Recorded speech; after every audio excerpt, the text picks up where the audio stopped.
Good evening and happy Friday. I hope everyone out there has had a pleasant week, or at the very least an uneventful one like I did. Ready to cap it off by coming back to Voice of Cards, The Owl Dragon Roars. So let's jump right into it. I believe last when we left off, our poor non-human companion Mar got poisoned when he was stabbed by a rather shifty mare, and now we gotta go get a cure for him out in the shore town. So I gotta head out with my remaining party members and save our faithful companion. So let's go ahead and do that. I'm a little leveled up more, so I wonder if I should try exploring the rest of this area. I guess if worst comes to worst, I could always just jump back to the inn and rest myself up. Or I wonder if this is a case of, since Mar's not in my party anymore, he's not going to gain any experience, so I should probably just like jump straight to the shore town. Well, I'll have to worry about that after I take care of this random encounter.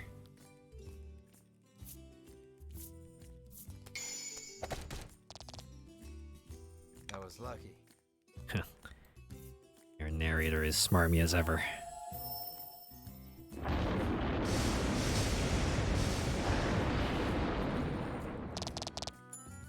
Oh man. I love AoE attacks. Yeah, I've been playing a bit more of 20 minutes till dawn off stream, and I've been slowly advancing my way through the darkness levels there. As with most games that tend to ramp up the difficulty, it seems like big AoE abilities are what helps you out the most in those games. Because when some of the modifiers include spawning more enemies and giving the enemies more health, you need to find a way to hit a lot of them all at once. The harbor is closed today. Anyone seeking shoreline should move 3 spaces to the southeast. Southeast, okay. So I just have to take a walk on the beach. It's one of the things I like. Look, you two, it's the sea, Riddis exclaims, frolicking in glee. Gee, I've only been walking on it for like the past 2 tiles. You, on the other hand, trudge along as far as you can from the coast, ignoring the hair sticking to your forehead. Oh man, the heat in the salt water is getting him.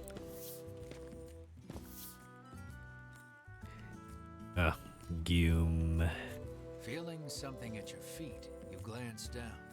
There's something underneath your boot. Don't tell me it's like a sinkhole that opens up. There's like a creature waiting in the sand for us. It appears you've stepped on a monster's cape, making it very upset. It attacks you in fury. Alright, it's just like an encounter, okay? Sure. This is what, like, we call, like, a giant space flea from nowhere. This is like a boss battle for the sake of a boss battle.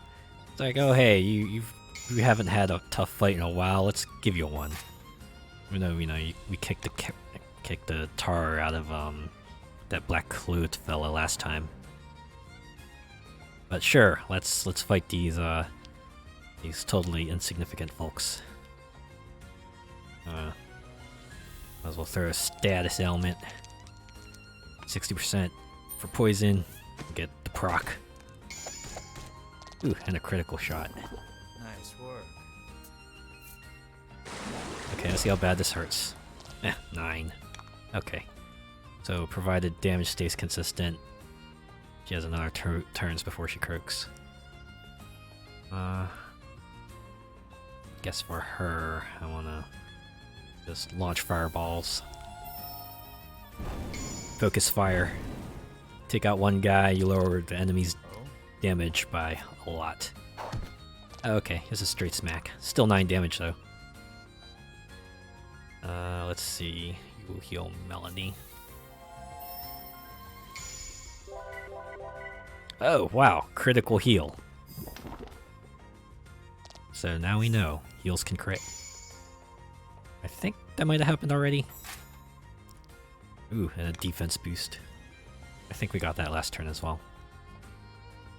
I'm surprised, we're getting... this stuff is working in our favor. Okay. So, just an arrow so we can save up some gems so that Melanie can do big AoE lightning attack. Ooh, 16. Oh! Oh, snap, on the ropes. Should I use an item or should I just... yeah, you know what? Lightning Storm. I have revives. Can bring the hero back on his feet.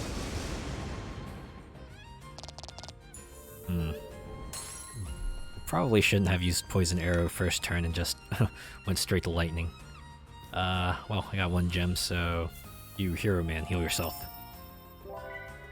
Stay in there. Can you imagine that? This guy thinks he's gonna go out, slay all the greatest monsters in the land. No, he's just stuck being a heal bot.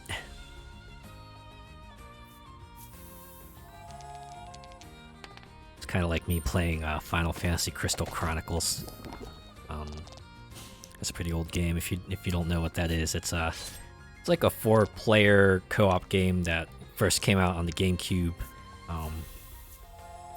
One of the big things about it is that the entire world was like coated in this miasma that would hurt you, but there was a chalice that you could carry that would give you a limited safe area you could be around, but thing was someone always had to carry it, and I guess you had to carry the chalice all the time. Yeah, it was me. I had to be the one to haul that thing around, and while everyone else got to have their fun showing off their abilities and beating up monsters left and right. No, I'm not bitter. Why do you ask? Ooh. Wow, you can also do gem generation. Cool. I kind of have her on. and just like that, we're done. That's it. Where there's poor unfortunate saps I beat the tar out of just because I provoked them the wrong way. Who were they? What are they called? Lizard Warrior. Really? They're monsters? Huh. Most games, I feel like lizard people are like, you know, a race you can interact with. I wonder if a later plot twist will be that you come across their village and then they go, "Wow, man, what are you doing? Beating the tar out of us," and then they don't trust you like ever. In any case, let's go to Shoreland. Enter Shoreland? Yes, let's.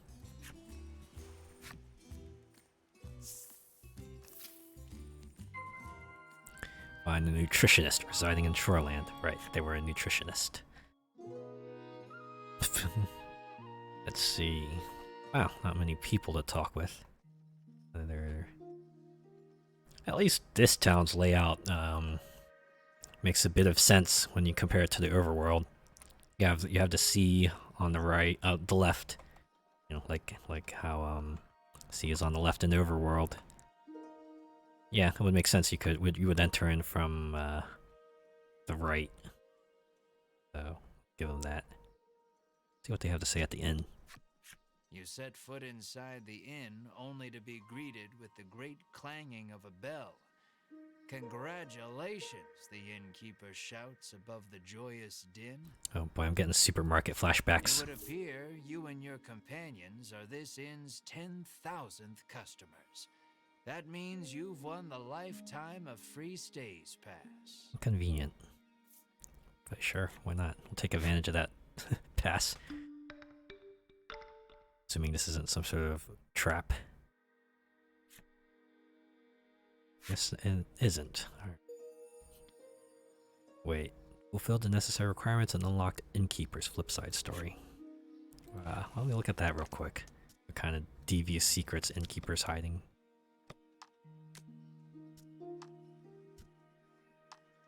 Let's see.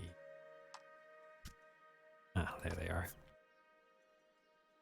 He confessed his love to her and asked her to live together with him. He pledged to make her happy. She nodded and agreed readily.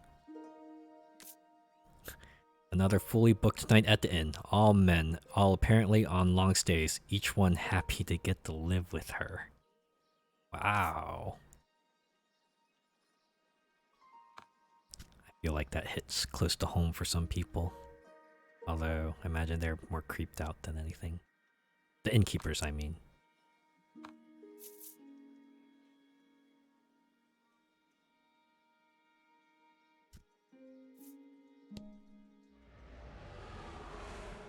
You hear a roar in the distance. According to I was gonna say, what does it it's sound? a very recent phenomenon. Rumor in the village has it that it might be the dragon. I was gonna assume it was like a Lovecraftian monster from the way it sounded.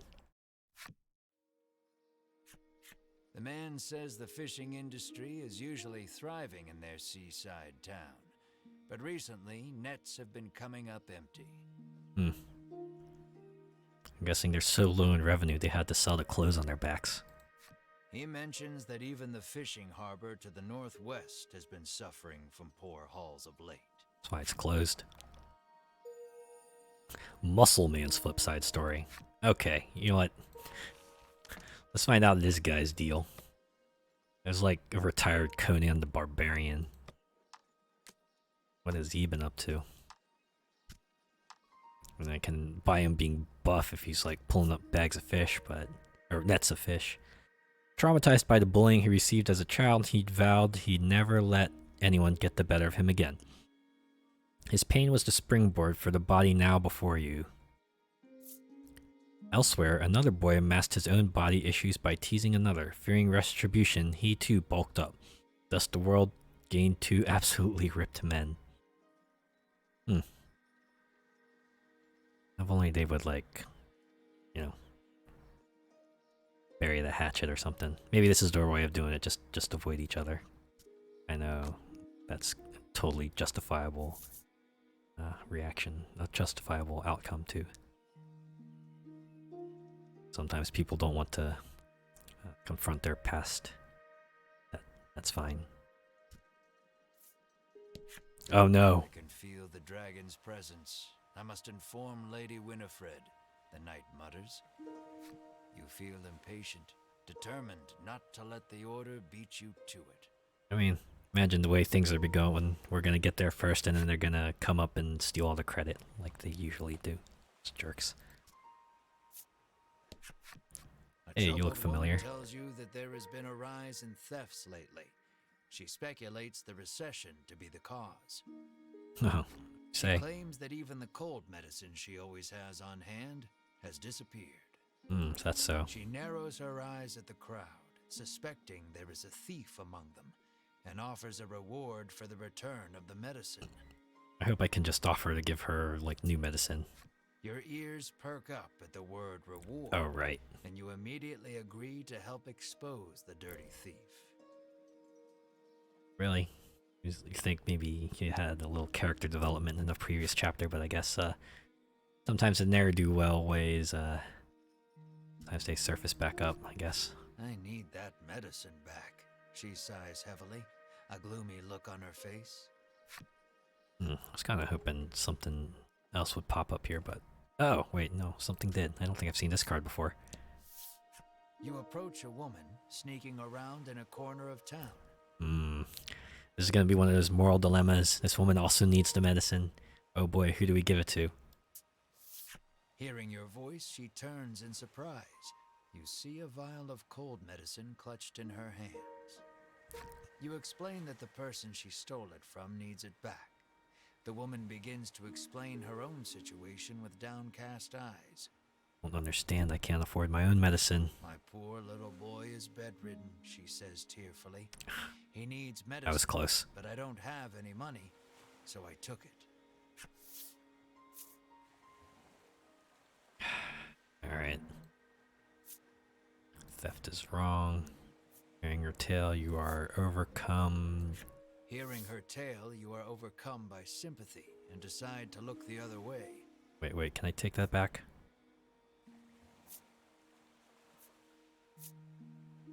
Didn't want to pull it out. She thanks you and hands you something, apologizing for not having more. The mysterious card.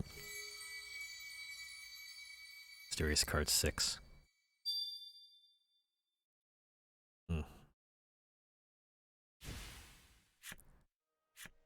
Medicine in hand, the woman leaves quickly. Now then, what to tell the other lady? I wonder if this is like a split path. And the other woman has a different numbered mysterious card in hand. You explain that you were unable to find the thief. I mean, yeah. I would do the same thing, really. Clearly saddened by the news, she explains that she keeps the medicine on hand for her husband, who gets sick quite easily. There you go. We changed one moral dilemma for another. She laments that she may not have the money to buy more. Unsure if you made the right choice, you return to your journey with a heavy heart. This is like, Saving one forsakes the other. What a cruel world this is. yeah, a quest where there is no right choice. Well, here's our clear destination, but I want to run to the armorer first. See what kind of newfangled equipment you got. Mistral blade. Have enough money to avoid. I need to get these folks better armor. They're gonna get rocked. Let's see. Yeah. Get Knight's Chainmail. Our hero man will get Frost Mail.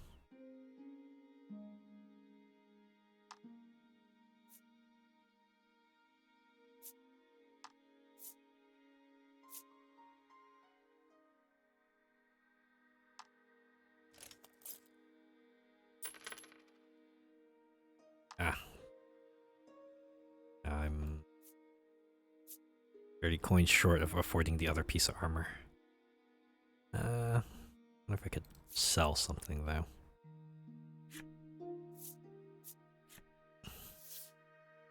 Sell one of the many items I found on my journey.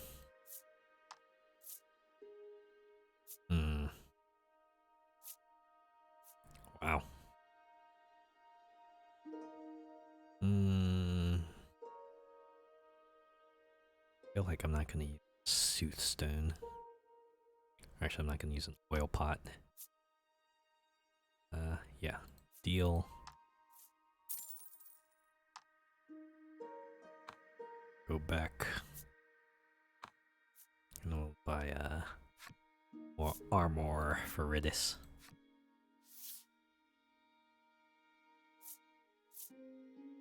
There we go. Can get the Knight's Chainmail. Even though you are not an knight, you are an archer.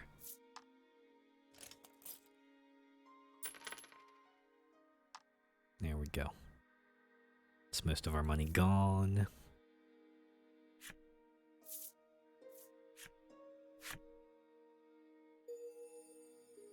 Ooh. Blacksmith's flip side story. Alright.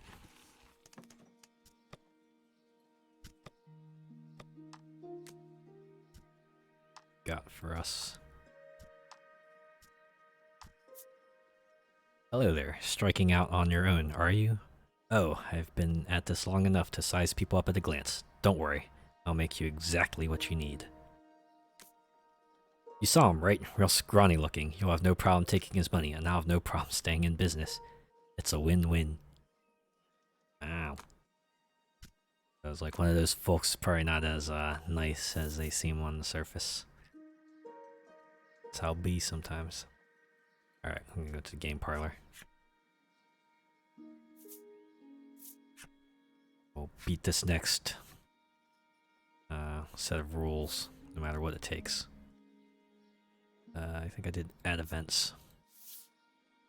Because that's where I haven't won quite yet.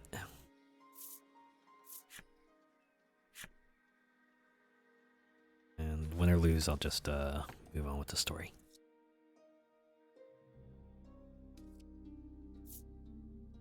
$40 cards. Muscle Maiden.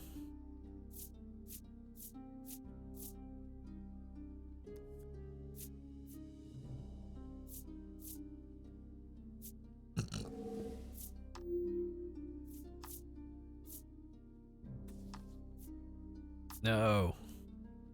Ah, you fool. How dare you. Wonder if I should just, quit. Well, if someone takes that 10, just have to hope, Muscle Maiden doesn't draw 9. Oh wait, she has 3 10s. Dang it.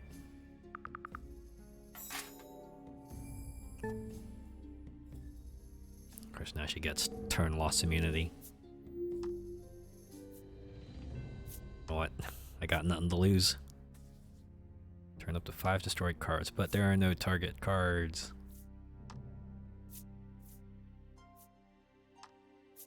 Can at least get 16 points.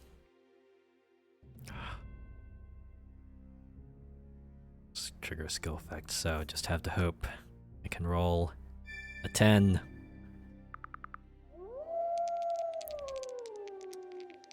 No, I'm not gonna roll a 10.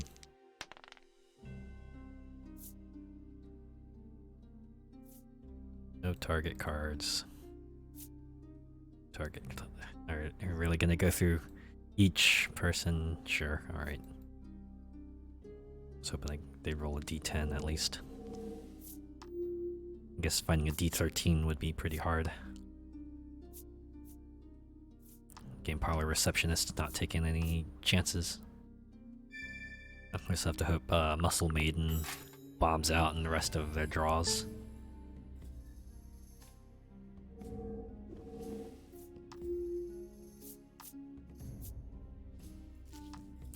Nothing.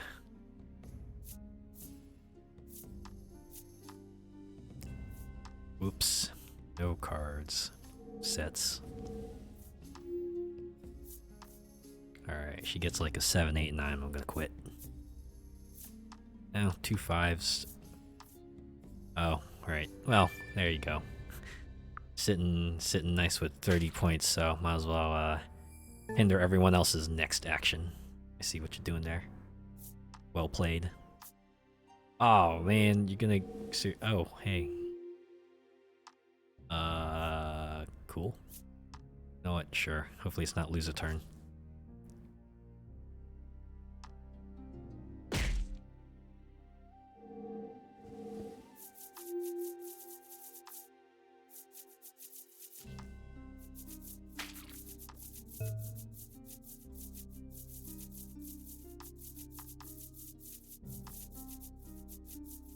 I really don't like that you can't just pause the game and just pause out, because this is not gonna go my way.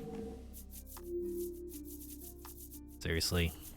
It's a computer game. I'm not gonna kill anyone's fun by just walking out of the table right now.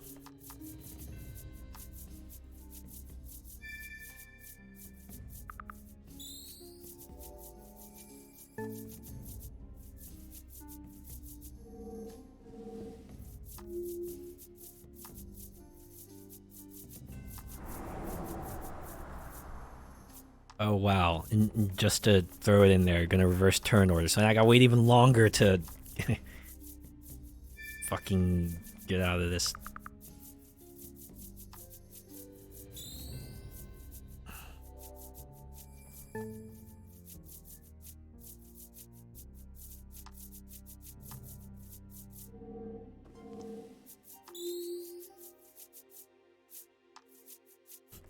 Man. Mind control, it blows. Much like how not having control of the pause menu blows.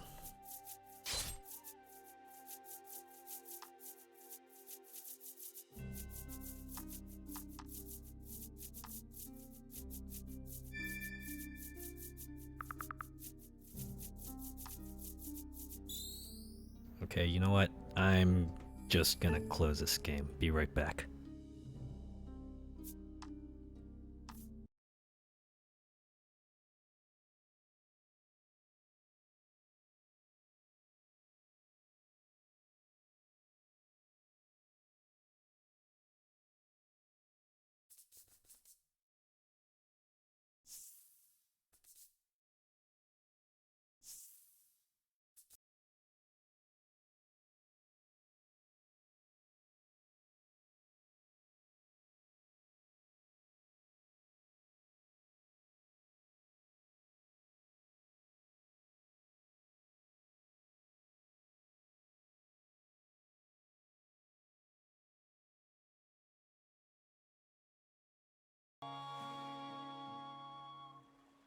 So yeah, welcome back. So I went and flipped the table, stormed out of the game parlor, and now we're going to return to our quest. Yeah, let's go to the nutrition clinic. What do you got here, nutritionist fella? The sign on the door reads, "The Great Nutritionist Oreo." All right, cool. You open the door without knocking. Is anyone home, you call? Guy learned nothing of compassion in the last chapter. Come on, man. He's back to his jerk ways. Jerk. A muscular man emerges from the back. I hope he chides us for not knocking first. How do you greet him? Are you a nutritionist? Look at that toned physique. We got the wrong house. No. Guess we'll go look at that toned physique. It's probably like the least mean thing we could say. Praising his musculature seems to put him in high spirits. Oh, good. Anyone can achieve a body like this with the proper diet, he explains. So why don't we enjoy a life of love and nutritional meals together? It was like the running joke. Everyone's got a good diet here, so that's why I'll look like ultra buff. Have mercy, you think? Then immediately change the subject. Good. We are on a quest here. You politely ask if he is the nutritionist. I thought that was implied. Indeed, I am the nutritionist Oreo, he answers. Oreo. There's a joke I can make here, but I think I'm going to pass over it. He says he has been studying dietetics here for many years. Whoa. Guess it's better than studying gastronomy. You hand Oreo the extract and explain that your comrade is now bedridden because of it. Yes. Stares at the extract for a long time, and then Does some hot poses. opens the bottle and laps at the liquid inside. Could do that too. Taste of almonds, curiously enough. That's poison, Melanie shouts in alarm. Probably gonna say, oh, that's okay. I've tasted a lot of poisons. I'm kind of immune to all of them now. The man insists that he'll be fine with his expertise of nutrition, and insists that knowledge is power, as if that will help somehow. It's a schoolhouse rock. Regardless, it seems he managed to grasp the composition of the poison with that lick, and starts concocting a nutritional supplement to counter it. Wow. This man's an ace. However, he says he needs a spry fish, which has been difficult to catch lately. I need 20 spry fish. He needs a special fish to make the necessary supplement. Oh boy. How do you catch a spry fish? When he explains that you can catch one in the surrounding sea, Ridis confidently interjects. Alright, what do you have to say, Forest Walker? She shows you a page from her ancient tome, which explains the ecology of the fish in detail. Wow, I didn't realize she was carrying an encyclopedia. That book comes in handy from time to time, Melanie remarks in surprise. Hey, you think it could tell me the weather for like the next 18 months or so? Oreo gasps as if remembering something. He says that his son went out fishing and, with a bit of luck, may have already caught a spry fish. That's handy. It sounds like his son is fishing on the wharf. You decide to go find him. Alright. Oreo's son near the Shoreland Wharf. Right, oh, we have Ridis' flip side story now. Okay, let's see what her deal is. What kind of secrets is she hiding? Wait, I know that sound. The tones of a most familiar flute pull this lively young lady away from her fruit gathering chores and toward a merry band of rogues. She carries a book she has read many, many times before and is never happier than when she has the time to let its pages carry her away on its soaring visions of the future. So I guess it just establishes that she's like a very easily distracted sort and likes to imagine a lot. Imagine all the people Alright, where's our... Ah, this must be it. You see a young man with his line in the water and call out to him. He turns around and flexes, shouting out suddenly, "Power is power." Intelligence is intelligence. Dexterity is dexterity. Wisdom is wisdom. Constitution is constitution. And charisma is charisma. You stare, enchanted by his bulging musculature. There is no doubt in your mind that this is Oreo's son. Like, most other dudes in this town are just as built as he is. I don't think that's as that much of an identifier, really. He asks if you have business with him. That being said, I wonder if there's like any cosplays of this guy.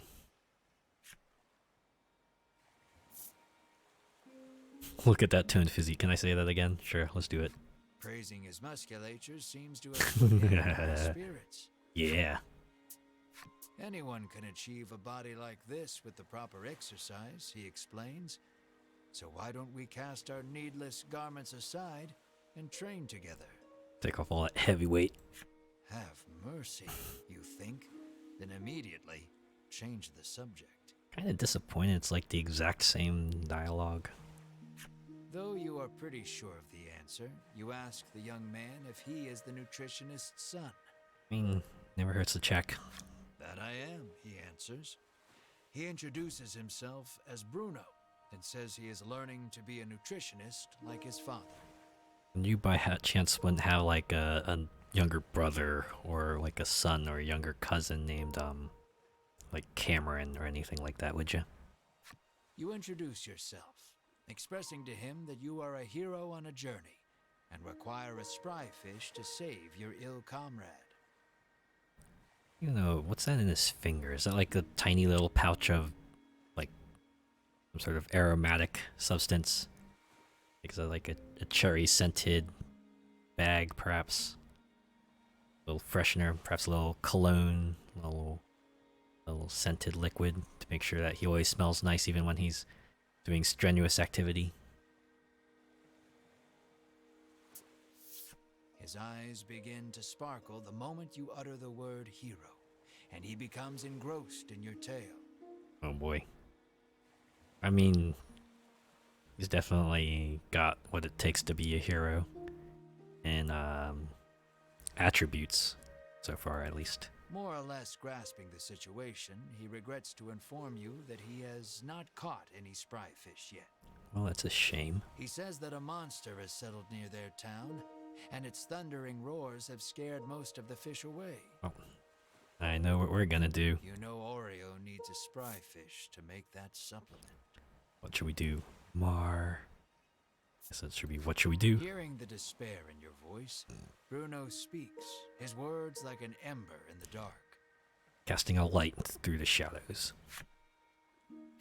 He tells you that there is a harbor near town where fishermen gather. Is this the one we passed by? Perhaps you can find the fish you seek there. You thank him for the information, then head to the harbor with your comrades. Just as you are about to leave, Bruno offers to escort you there. Oh, sweet. Next party member? Is it a reward you're after? You are about to ask. But Melanie smacks you on the head before you can voice it and allows him to come along. Of course. Hey, let's go. Bruno's in the party. Harbor Northwest. Okay, yeah, it's the one we passed by. Set up your party. Bet I do. Let's go.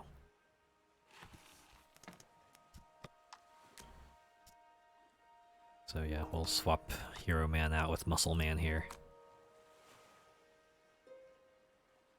Wow, level 9.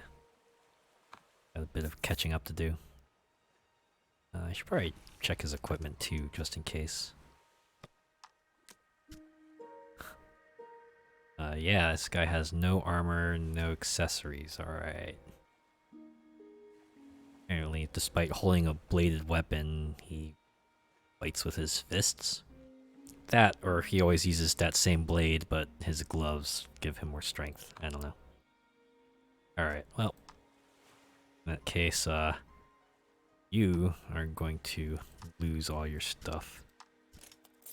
Or actually, you can keep the mercenary sword. I think you're only going to use swords. Or hold on. Here, I'll take off the ring at least. Now that I think about it, I didn't see that he was okay. He can equip iron armor, and actually, yeah, we'll give him. Doesn't need more attack. Probably needs more defense. Okay. All right. I guess you are keeping.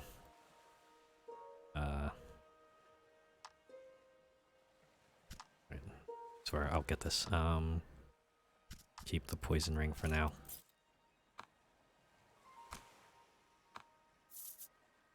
Alright, we're going on a field trip to the harbor.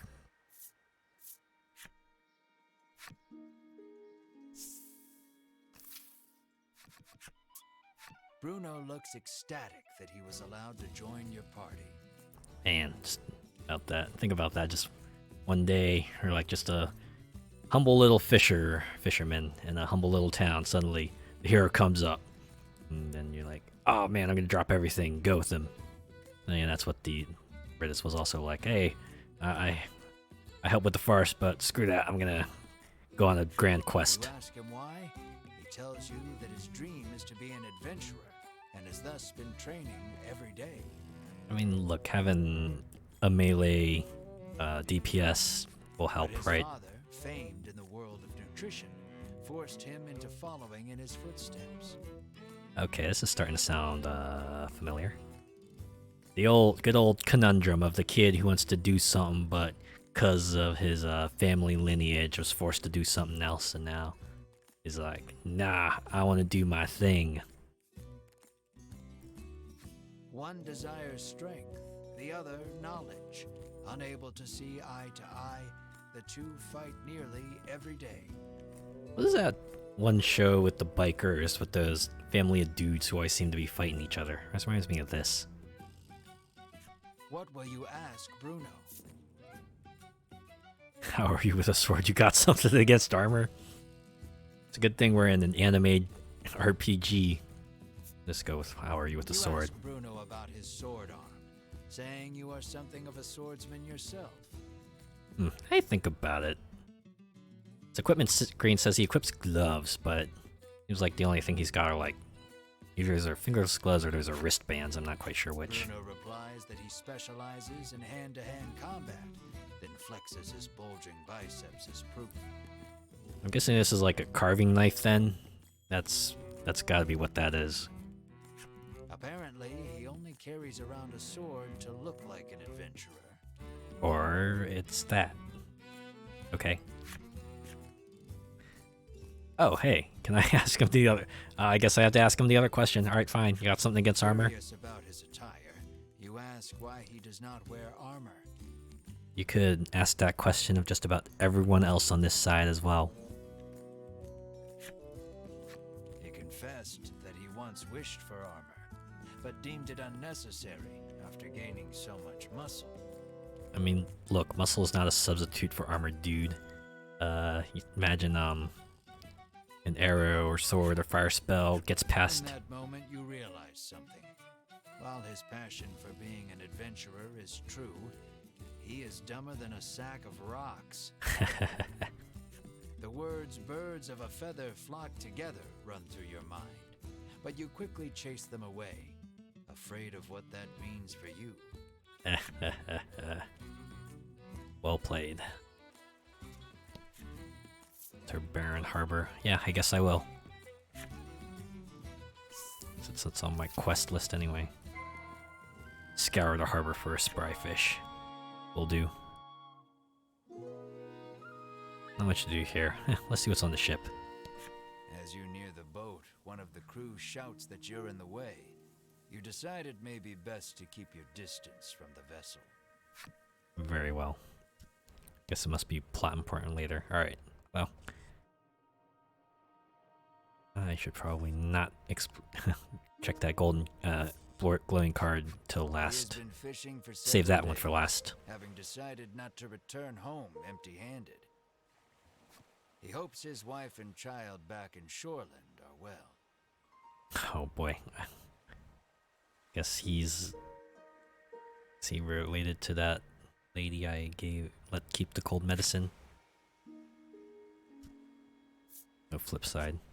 The woman says she has been waiting here for days, worried about her husband, who has yet to return. Oh no. I might have some bad news for you. Really? That's it. Just talk to Muscle Maiden and I get the flip side story. Got it. Lately, a monstrous roar has been disturbing the seas and scaring away all the fish. Is that so? He sighs, lamenting that his catches have been poor as a result.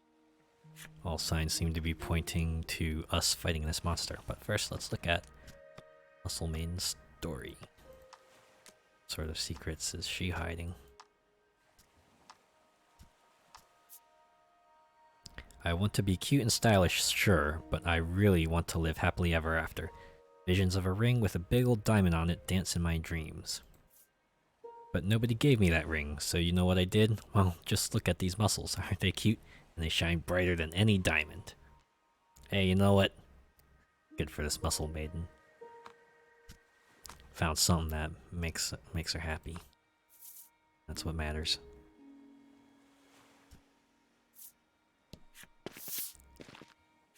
A rough-tempered piscator stands there, having just returned from fishing. Oh boy, I think I gotta look up Piscator and see what that means. Mars' fate rests upon this man's haul. If that's not like a name or some sort of in-game term.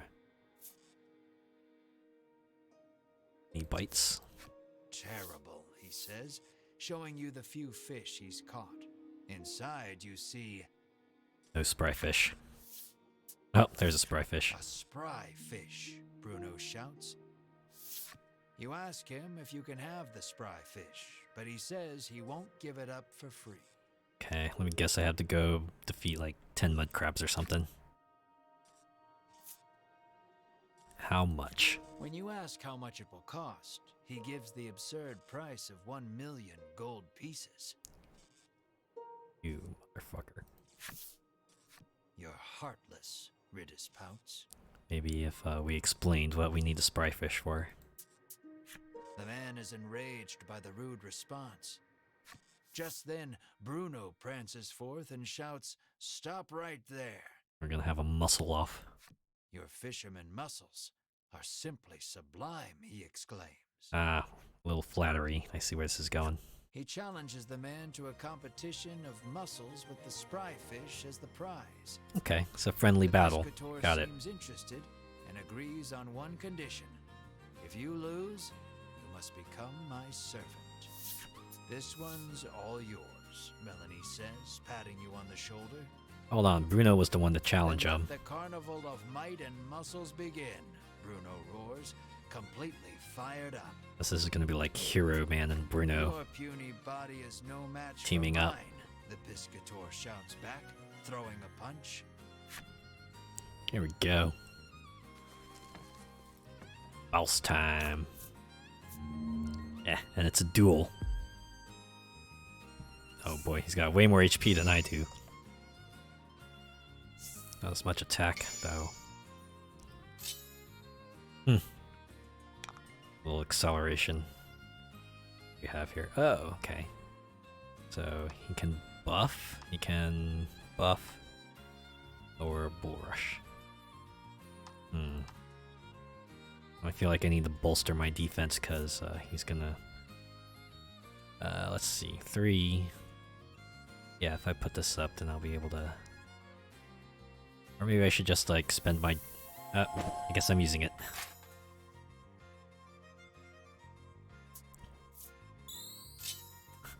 Uses his own buff. What's going on? 2 enemy, 2 to the attack. Yeah, he's gonna hit me for 5. And all I can do is just punch him in the face. Okay, I like how they turned the card sideways to signify that chop. Oof. All allies recover 4 HP. Good. Gives me at least one more. I should probably just I probably should just bull rush him turn 1.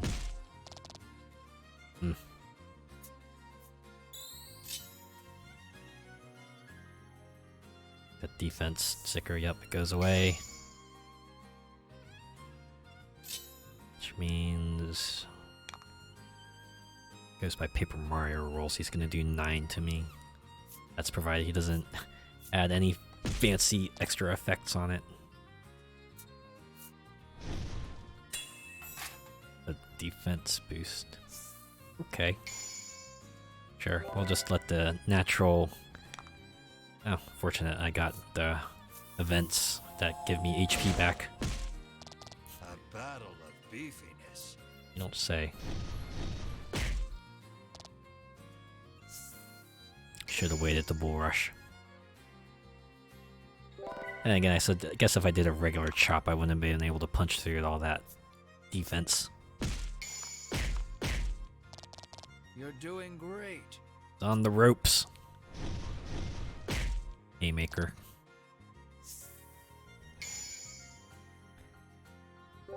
Wait, does anyone remember the Pokemon trading card game? Remember when Hitmonchan was one of the most feared Pokemon out there because of their Haymaker attack? Super simple, but it was like low energy cost and pretty good damage. So, definitely a feared Pokemon back in the day. I imagine power creep has made it not as fearsome. His victory sealed, Bruno strikes a glorious pose and shouts out. I can just imagine him doing like that muscle flex and just bulging those biceps. Witness the power of power. Oh man, he's about to do a critical. A critical to your heart. Defeated, the Piscator hands over the spry fish to Bruno. Fantastic, and now we can sell it for 1 million gold pieces. Oh, I mean... A hand to the Piscator, who has fallen to his knees. With a serene smile, he takes the offered hand. Helping them up like bros. An unspoken friendship begins to form between the two. Or at least, you hope that's what the prolonged silence between them means. Yeah, I probably got that look in the eye saying, call me. Hardly appetizing, huh? Probably why it's medicinal in nature, right? Oh, snap. At least they took us right out of town. Not that it would have mattered. It's not that many extra clicks. But sure. I appreciate the sentiment all the same. With the spry fish in hand, you head back towards Oreo's clinic. Alright, advance that Bruno plot. Looks at your group sadly, reluctant for this little adventure to end. Oh man. I have a feeling he's not gonna leave the party that easily. Time for a little family conflict. Hand the fish to Oreo and ask him to make you the supplement. I wonder if we're gonna have to battle Oreo now. Give me a moment, he says, then takes the fish and heads into the back. At which point Oreo then throws the spry fish into a cooler containing hundreds of other spry fish as he pulls a supplement from the cabinet. At least I assume that's what he's gonna do. Takes a whole hour to do it, apparently. Or he could be actually making the medicine. It's ready, he says, emerging from his room and handing you a bottle. Energy concentrate. It's nutritious and flushes out monster poison. Starting to sound like a bit hokey to me, but sure. This is Fantasyland, so that's obviously gonna work. You hope this will get Mar back on his feet. You need to get back to Unionville on the double. But before that... We need to settle a little father-son dispute now. How will you think, Bruno? Words aren't necessary. Just stare at each other and nod like real men do. You wordlessly extend a hand to Bruno. Bruno takes your hand and gives it a firm shake. Yeah, let's go. You can just imagine just the firm grip and give it that hearty shake. You can feel the bones in your hands splintering. You just hope Bruno has enough self-restraint not to shatter them completely. Oh, okay. Okay. Just like that. Alright, I appreciate that. That little detail. You make a mental note never to shake hands with him again, then turn to leave. But Just Bruno stops you and says he wants to journey with you just a little longer. apply a little salve to it. It'll be better in no time. But Oreo is quick to douse the flames of his desire. You will stay here and study, he commands. Can't tell me what to do, Dad. Then you leave me no choice. Bruno's expression reads as he raises both hands behind his head and Gives double birds. squats at hyper speed. And yeah, go with that. I want to show this power to the world, Bruno proclaims to his father. How does that belt stay on? Imagine must have fallen to the floor. He's squatting at like hyperspeed. You have much to learn, my son, Oreo retorts as he starts sidestepping at breakneck speed. See, now I'm kind of disappointed that we don't get like a 3D rendition of this scene. I'm guessing it's probably much funnier when you play it out in your own head. Only the sound of their labored breathing and bodies moving resonates through the otherwise silent room. Not to mention all the panting from the rest of the party staring at them, I imagine. You can only look on in stunned silence at the enigmatic display. I don't think I would be silent. 30 minutes later. Ah, wow. Incredible stamina. I'll give him that. Holy cow. Bruno falls to his knees, panting. This is my limit. You have grown, my son, Oreo says, looking no worse for wear. Still 1,000 years too early to beat me. Or I guess in this case it'll be like 10 or 5. So are you coming with us or not? Melanie interjects, ever the blunt one.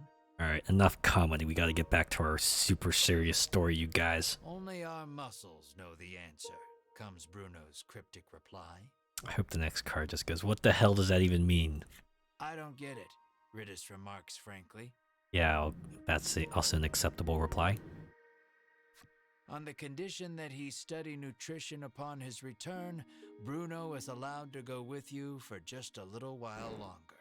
Oh, good. I was afraid we would have to go fight Oreo, but You realize that these two have a very special way of talking that no one else can understand. looks like that will not have to be the case. And hey, you know what? Sometimes that's just all it takes, right? Sometimes you just gotta talk it out, right? Even if you talk in a way that other people don't quite get.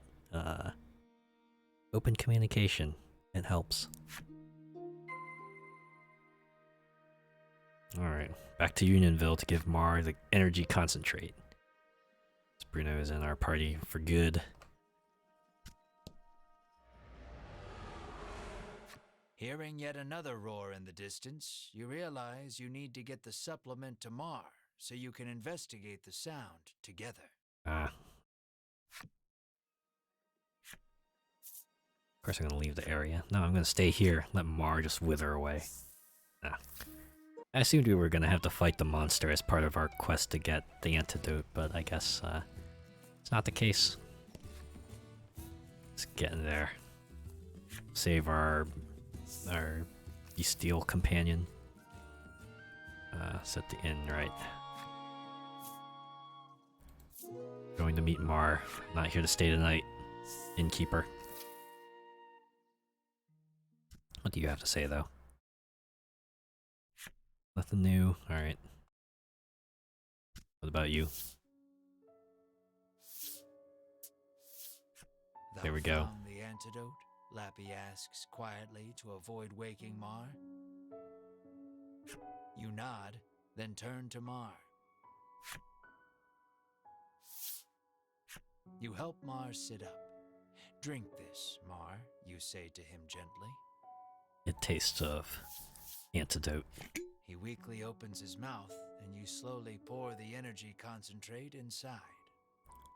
Or maybe it tastes like Red Bull, I'm not sure.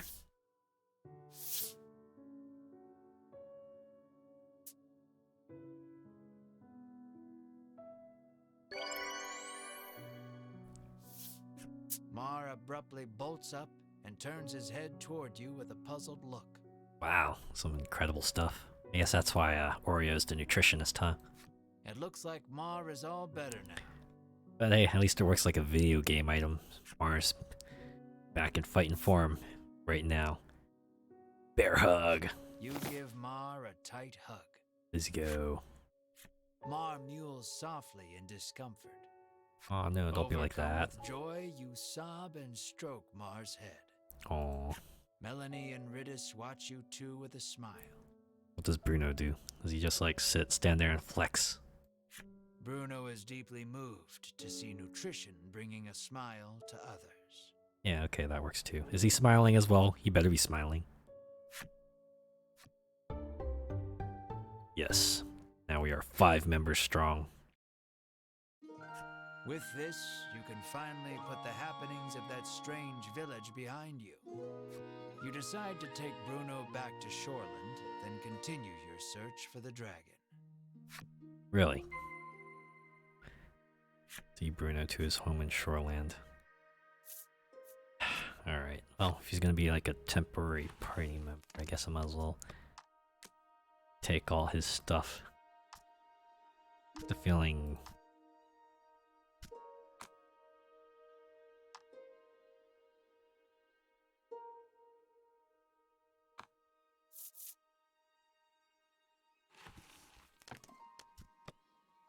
Equipment. Switch over. Give me your things.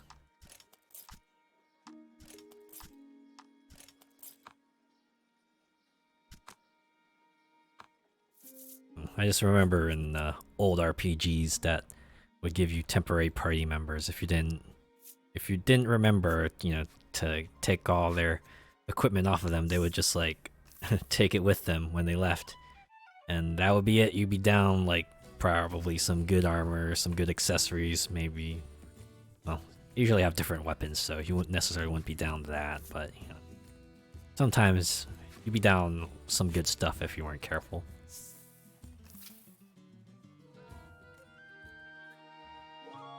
Alright. Really gonna... This is gonna be a case where Oreo has a change of heart and he goes, you know what, you can travel with them after all. But we'll say for now. That would be character development, wouldn't it? You arrive at Bruno's house. Though he seems to want to adventure a little more, he reluctantly enters his house. You ask Oreo if he knows anything about the monster behind that mighty roar. He says that the creature nests atop a tower not far from town. With that, well, your next destination, yeah, we know where to go. Here, you will part ways with these two, but you owe a great deal to the nutritionist and his son. You know what? I didn't even get to like use him in a random encounter. I just used him for that one event battle. Bruno looks at you, his eyes begging you to let him come along. What will you say? Or maybe this is gonna be like, I wonder if we declined what would happen, but no, I want this guy on my team. Let us defeat the dragon together, you say to him. Wonder if, no, it's a pretty straightforward enough response, right? It's, you know, even if you don't take the implication, it's pretty, very straightforward request. Hey, come with us and beat up the dragon. His power and knowledge will come in handy against the beast. His power, perhaps, but didn't you say he was like dumber than a sack of bricks or something like that? GM. And you realize with a grin, he will be so happy just to come along that he will not want a share of the reward. Oh, right. There's that too. Hero man. Bruno is happy. Never failed to disappoint. But Oreo stops him before he can get carried away. Oh. You must stay here and study, Oreo says. You little. Bruno explains that the journey thus far has taught him the splendor of nutrition and he now wishes to travel the world to deepen his knowledge. Yeah, exactly. You can only learn so much in your hometown. You gotta get out there so you can learn more about nutrition and perhaps blend your techniques together, right? Apply the stuff you learn in the world to your own stuff. After hearing his son out, Oreo suddenly removes his glasses. Okay, so I guess we gotta go beat the tar out of Oreo after all. And in the blink of an eye, the flesh of Bruno's cheeks, pectorals, and abdomen recess. Wow, Oreo used quick attack. And Bruno is lifted off his feet with a dull roar. Oh my. Your eyes go wide at Oreo's assault, which was too fast for your eyes to catch. Knowledge of nutrition can help save lives, but also strike down enemies, Oreo says softly. Dude, I'm pretty sure it was like your muscles that did that. I don't think your knowledge of nutrition was very pivotal in sending that massive muscle across the room. Wow, nutrition is incredible, Ridis marvels, not putting too much thought into the events before her. Wow, tell me something I don't know, GM. Knowledge is the true power. Schoolhouse Rock. You tremble, never wanting to make an enemy of Oreo. But we're gonna have to... Oreo still deems his son's knowledge insufficient. He tells him to travel the world and surpass him someday. Ah, okay. So he's finally just like, screw it, do as you will. Thank you, Father, Bruno says from the ground, moved to tears by the strength of Oreo's knowledge. I mean, I guess knowledge would be important to know how to move super fast and be able to hit a giant massive muscle hard enough to send them flying across the room. So it comes to pass that you journey to the tower with Bruno to find the roaring beast. Yeah. Bruno joined your dragon hunting party. Yet another colorful character. Yes, mostly colored in the skin tones. Southwest of Shoreland is the tower. Okay, so this part's like a giant, like crimson shape, crescent shape. Oh, and that was the chapter.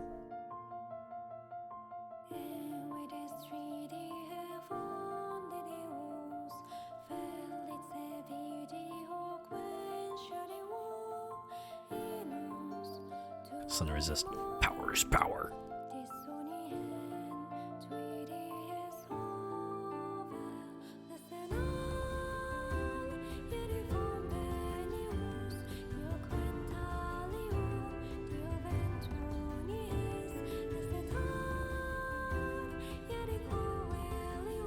Tower. Like this card setup kind of lets you know, okay, this is where it is.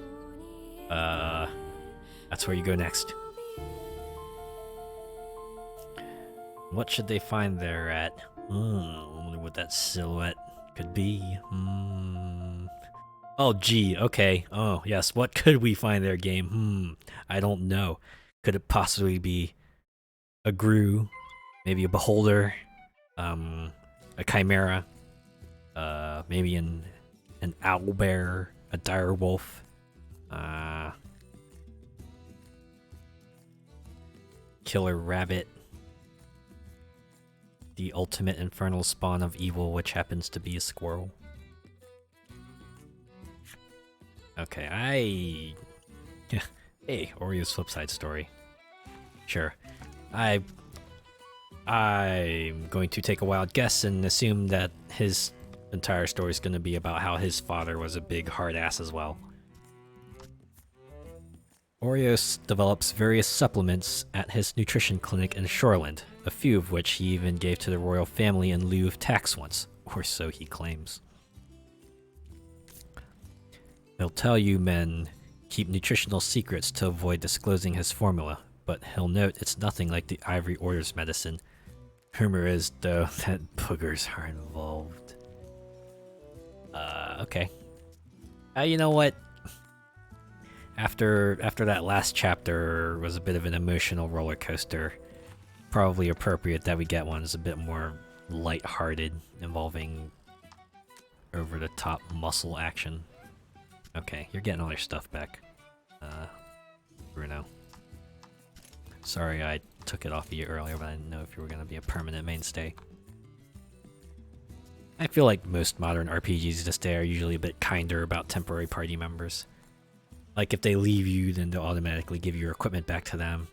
Usually they're fashioned in such a way that they're not gonna like leech stuff off of you. I throw Bruno to the front as well.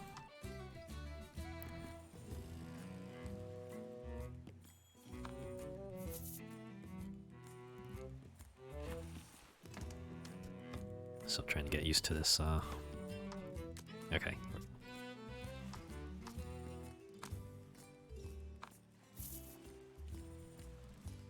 Might as well explore the rest of this land now that we have access to an inn. Treasure chest found. Ooh, 1,000 gold pieces. Wow, I didn't realize I had that much money on me. 3,000. I could buy some shiny equipment for some folks. Maybe I should do that. There's a mountain over here. An event. A bizarre rock appeared. It seems primed to explode. There's our roguelike event. Roll the dice to see what it becomes. I'm gonna get a critical fumble, aren't I? 5. Alright, what's a 5? The bizarre rock transformed into an aqua rock. The only way out of this fight is through it.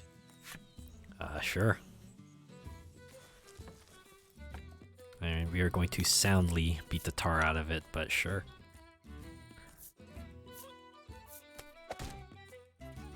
Oof. 1 HP, but that's okay. We'll use a little lightning storm.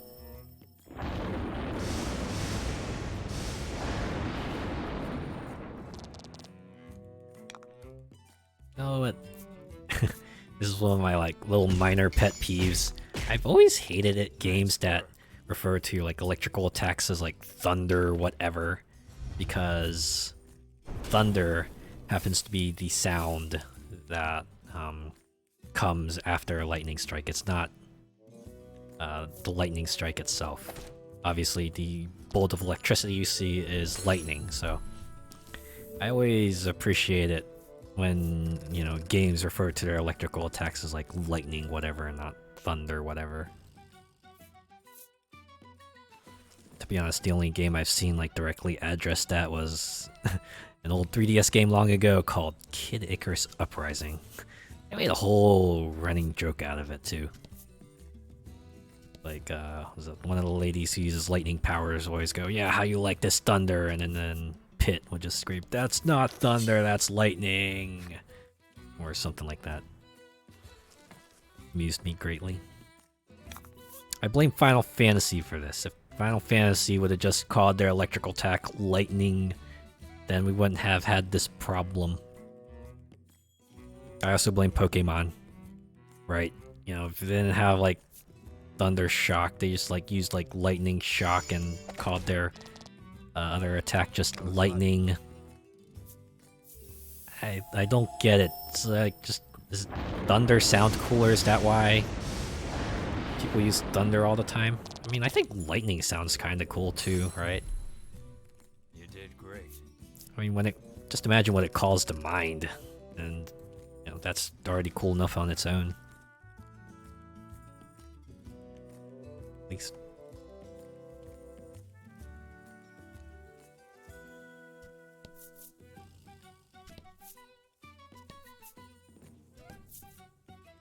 Just uncover the fog of war. Cover more of this map. It's an impasse. Ah, no, a battle in the path. Well, hopefully this will be some small fry. Clicked freeze on one end, all enemies. Ooh. Wow. We just get a free turn to wail away on it. Holy cow. Double the damage as well. Waste no time. That was a one action finish. That wasn't even one turn. That was just one action.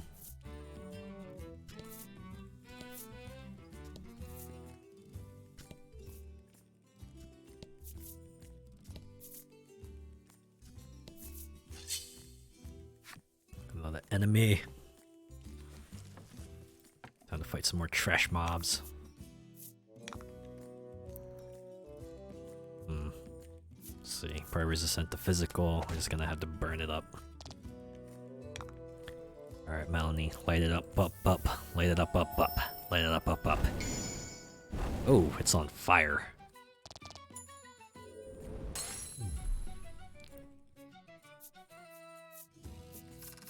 Another monster felled. A fight for the ages, yes. Exactly. Did you see how Ridis just loosed an arrow and then Melanie followed up with a fireball? It's like every other random battle that we fought so far. Definitely one to remember. People throughout history will be recounting the tales of the time Ridis and Melanie comboed together to take out that trash mob. Ooh, 800 gold pieces. I can afford a lot more equipment now. So is that everything over here? Talk to that fella. Still probably years too early to fight him. Event time. A monster appears. Rather, you approach it, because the poor thing's paralyzed from head to toe. Oh man. You may be able to aid it by administering some curative. I hope I have curative. Let me... Do I have curative? Yes, let's do it. You take pity on the creature and administer some curative. Never hit enemies while they're down. Able to move once more, it makes a clumsy attempt at a bow, and then it is gone. Aw, look at that monster trying to be people. And that's it. Hope it's like one of those things that, we'll see the fruits of the labor later, like, the next area. A monster appears. Do you want to say something? It's standing around and fidgeting. Or we could just get our dose of karma right now. It points to you and then goes stiff, acting as though paralyzed. Aha! This must be the creature whose paralysis you cured with some curative. Man. Side note, I always liked... I always found it cute when animals try to communicate with you something important. They try to do whatever they can to make you understand what they're trying to relate to you. It hands you a bottle of medicine, takes a sweeping, graceful bow to show you how far it's come, and takes its leave. I admit we only moved a few spaces, but sure. Whoa, Supreme Salve. Hey, you know what? This is the fruits of our labor. Give away a status effect healer and we get ourselves some pretty good HP restoration item. I imagine Supreme Salves are not cheap, so they'll at least save us a little money.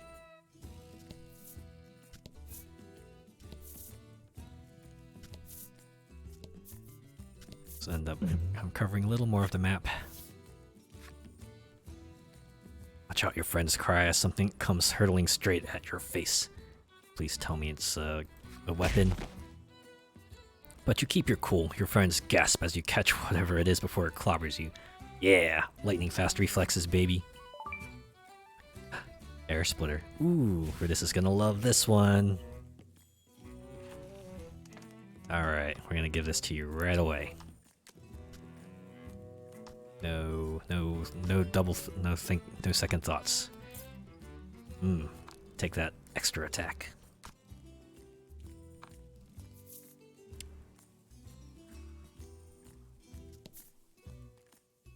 Alright, a little more fog we're uncovering.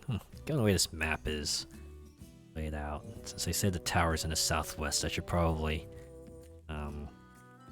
comb out the territory up above first.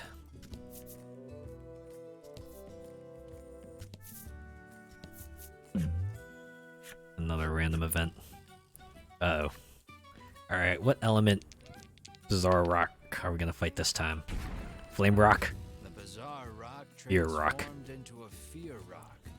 The only way out of this fight is through it. Alright. Let's beat the tar out of it. Or beat the fear out of it. Let's Hey. do this. Yes, let's do this. 15 HP, 50 defense. I probably shouldn't even bother with that. On the other hand, hopefully poison damage is like pure damage. Guess we'll find out. Let's see, only one ailment, so we'll just do flame. Yeah, it's about as much as I thought.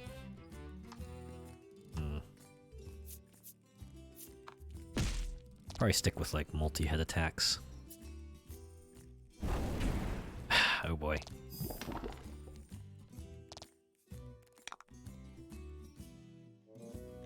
If only there was some way to tag people in and out.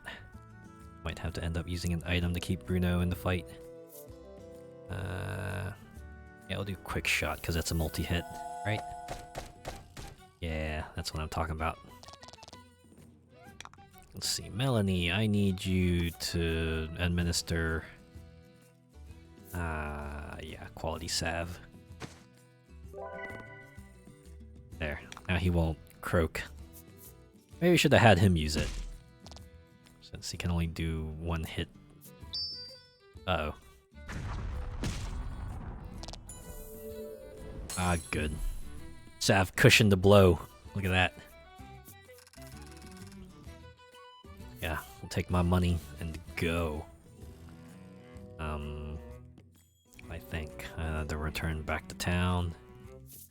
Because I need to get some equipment for Bruno and also rest up at the inn while I'm here.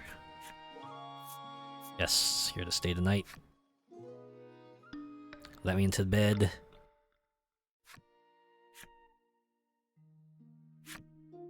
Alright, off to the armor. Actually, I should have gone to Shoreville.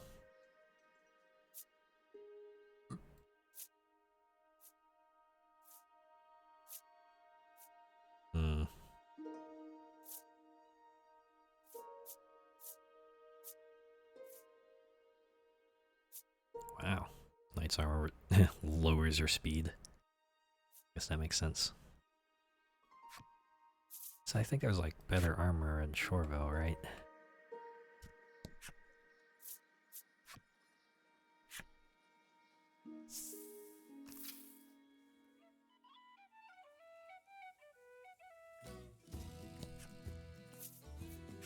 Or sorry, Shoreland. Shoreland. Alright.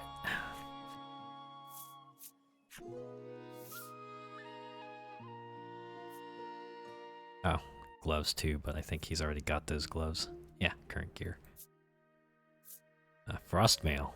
Oh, restore lower speed by 2 though. Let's see.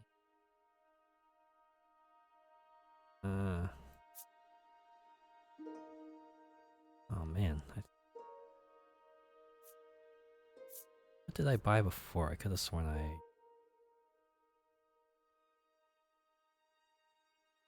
Oh, whatever. We're gonna buy frost mail for Bruno.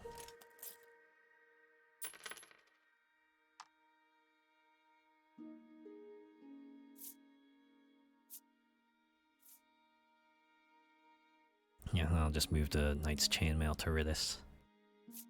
That should do it, right? Let's see, Fire Stay Ring, Water Stay, Wind Stay, Lightning Stay, Poison Stay. Just keep the other money for now. Now I've chanced that the next town has better equipment.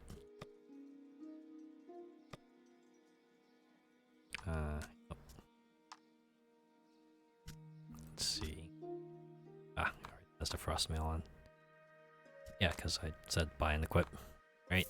That's what buy and equip means. Gets the equipment right away. Ah, wait, but I can swap Mars equipment to Riddis in the meantime. So we'll do that.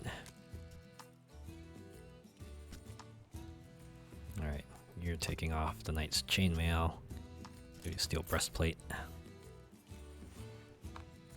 Back. Switch to main party. We're gonna swap you out.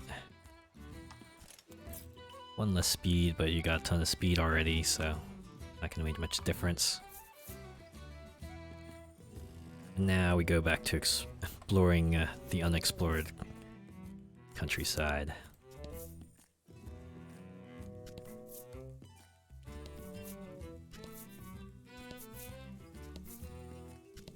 There's gotta be something good over here, right?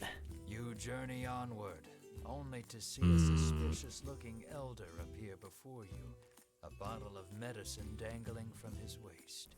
Okay, where on the waist is this medicine dangling from? This question is very important.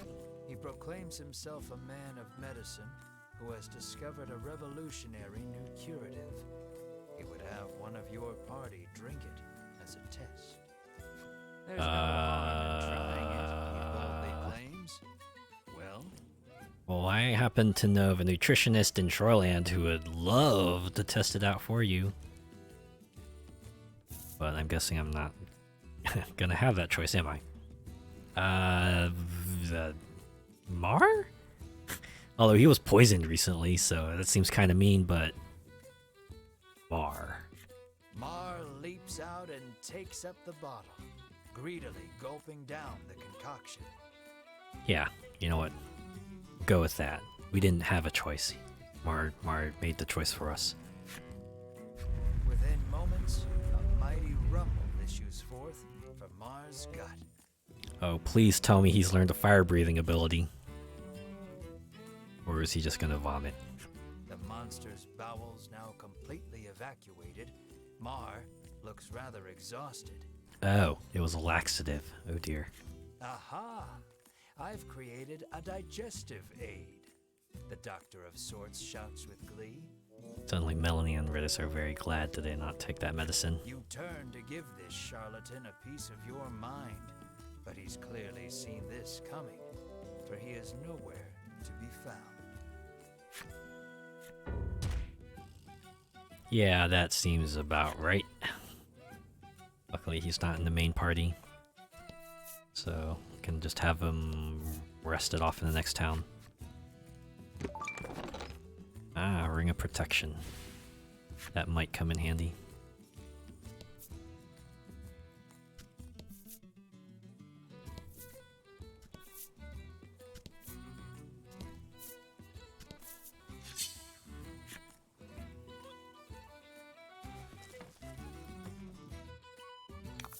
Time for another rando encounter.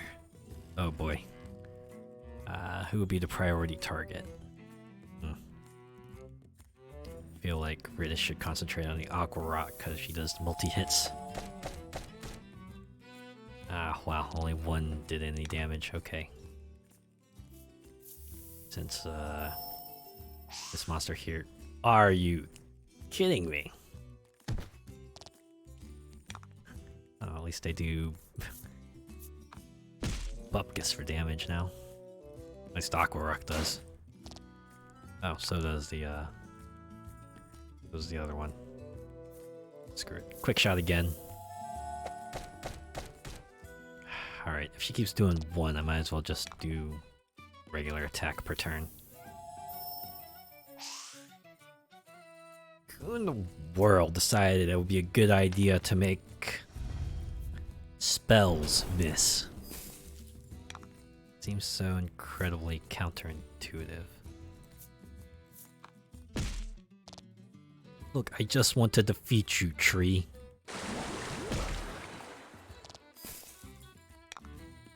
Just please let me defeat you. Freaking finally.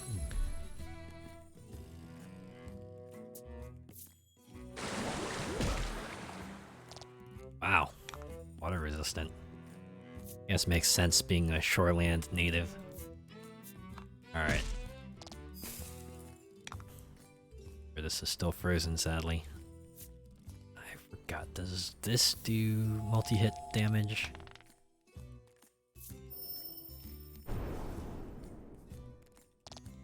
All does one.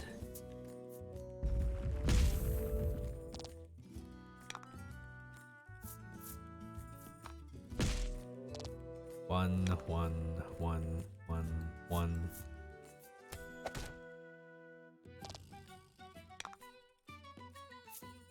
Here, lightning storm it.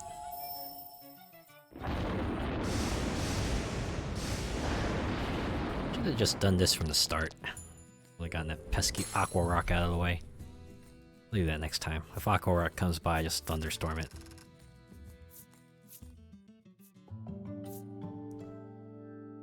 Yeah, looks like Mar didn't gain any experience while out of the party, so...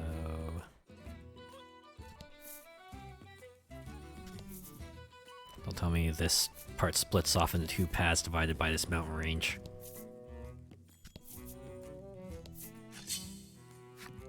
Another enemy. The enemy. Let's do this. Yeah, let's do this. Here, we'll shove an arrow into the Aqua Rock's face. With the bow. Shove it into the face with the bow. And then we'll lightning storm the entire group. Because holy cow, I'm not gonna spend 2 turns.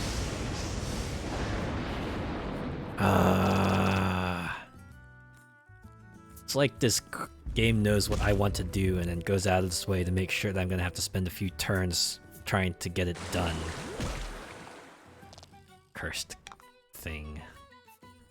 Keep chopping it in the face. At least Aqua Rock isn't trying to freeze the party.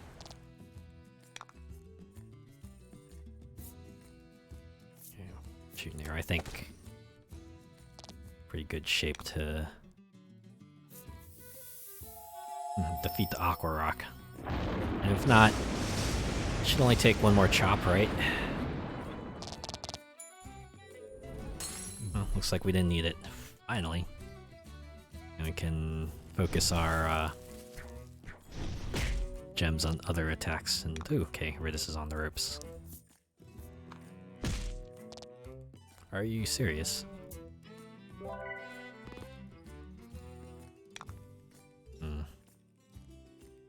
Should check to see.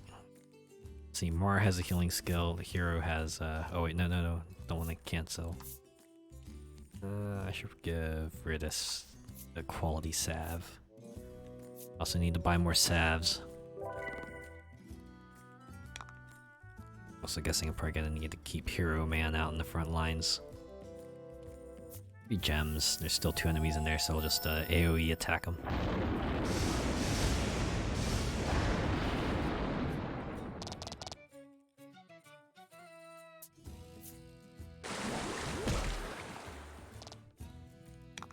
I don't know if I should give Ridis a water ring. Just go back to town, get a water ring, give it to her. Seems like she really needs it.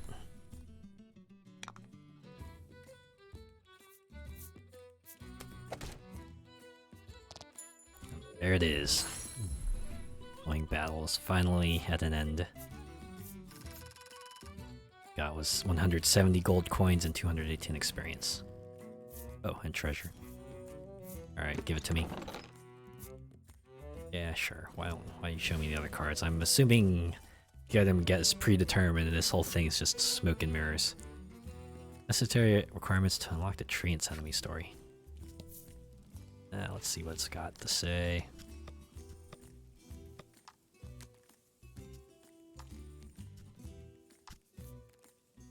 Treants are the tender, loving elders of the forest, well versed in the laws of nature, yet itinerant, never staying in any one forest long enough to put down roots.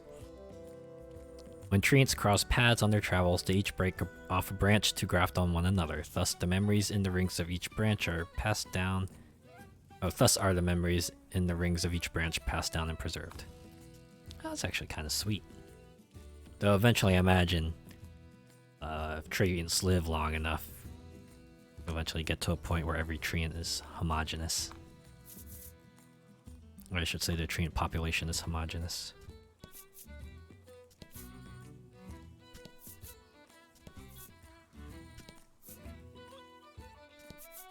Okay, so this is where the mountain range ends. I can slowly walk my way back to explore the rest of this fog, uncharted territory for us.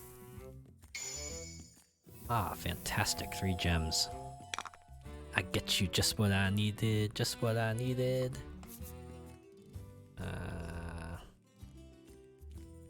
Well, since we have it,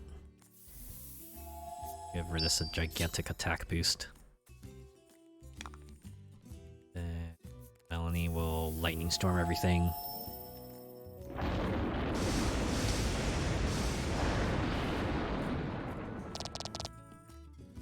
Wow, really? Couldn't have just let us take the W on that one, huh? If only Bruno's gonna do Muscle Herb. Yeah, all allies defense. Oh, I forgot. One buff only, so there goes the 2 gems I spent for attack. Whoops. Well, yeah, Molly's not gonna have enough gems, so might as well take out the slime while we can. Actually, Molly can just fireball everything, provided fireballs actually land on something and don't just go astray. Oh good, we're not facing off against treants who are somehow inexplicable dodgeball masters. That's comforting to know.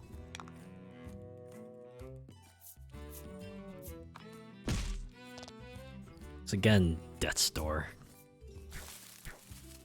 Yeah, just had to go bolster their defense. Alright, this fight's gonna drag out a little longer now. Sorry about that. Just delaying the inevitable treant.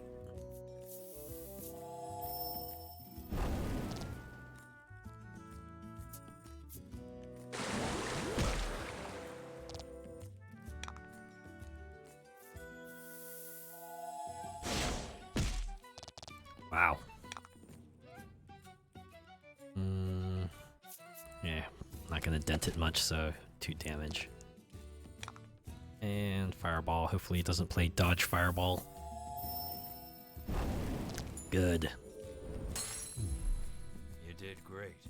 Thanks, GM. I like to think I did. All I got was 100 measly gold pieces out of it. Ooh, shockwave. Deal bolt damage, inflict paralysis if roll is 4 or greater. I should take that over multi-shot. Armed Slime's enemy story is now unlocked. Let's see what the flip side, the monster story is about this. These slimes have learned how to wield human weaponry. Most all who have taken them lightly have paid with their lives. Well, learn to wield is perhaps overstating things. They still primarily attack by ramming their gooey body into their enemies, but now they do so while brandishing a sword. And sometimes that sword just happens to be pointed in the right direction, so that they'll go straight through the more unscrupulous, or the more unsuspecting, more careless adventurers, I assume.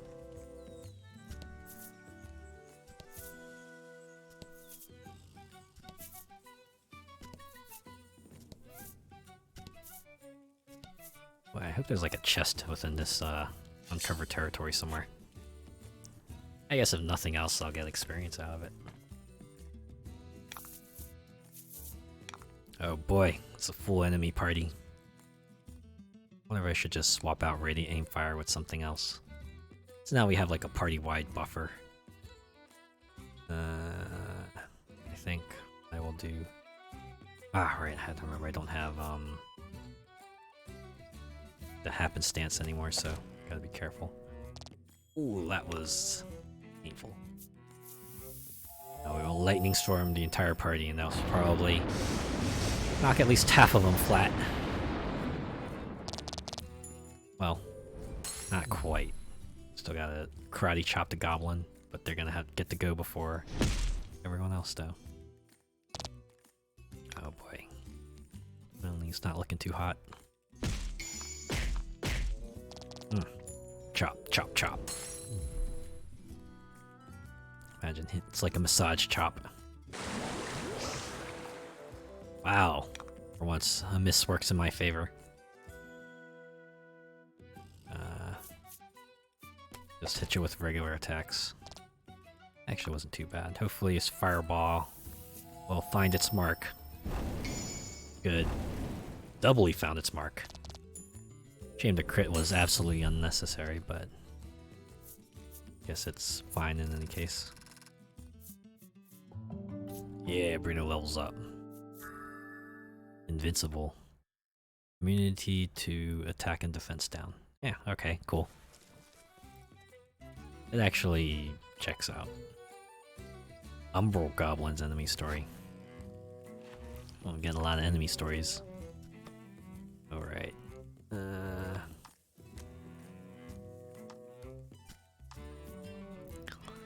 Activated by violence, Umbral Goblins relish using weapons that maim their enemies and are said to be elated by the sound and sensation of cracking their enemies' bones. It seems incessant bullying from their supposed mates is what snapped these goblins. Perhaps humans are not the only ones preoccupied with fitting into society at large. And that statement will not be explored any further because we are not focusing on the goblins. Alright, back to town. I need to rest.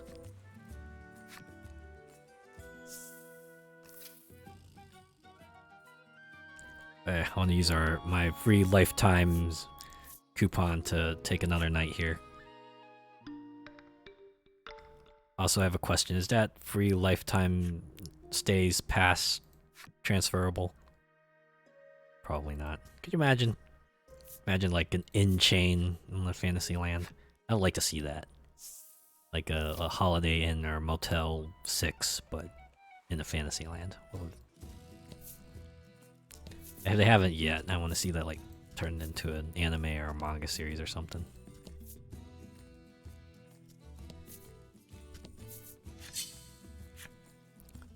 More enemies. Ah, it's just the one. Ooh. A boon this round. Yes, let's do this. Probably won't do much for the 50 defense that I have to punch through, but... well, maybe the lightning storm will be potent enough to take it out. Of course, it just happened to fucking miss. I don't get it. Is there like a accuracy raising accessory I can take so I can just like give it to Melanie, because she seems to be really bad at actually hitting enemies. Well, not bad, but she's comparatively worse. I mean, she does hit like 80% of the time.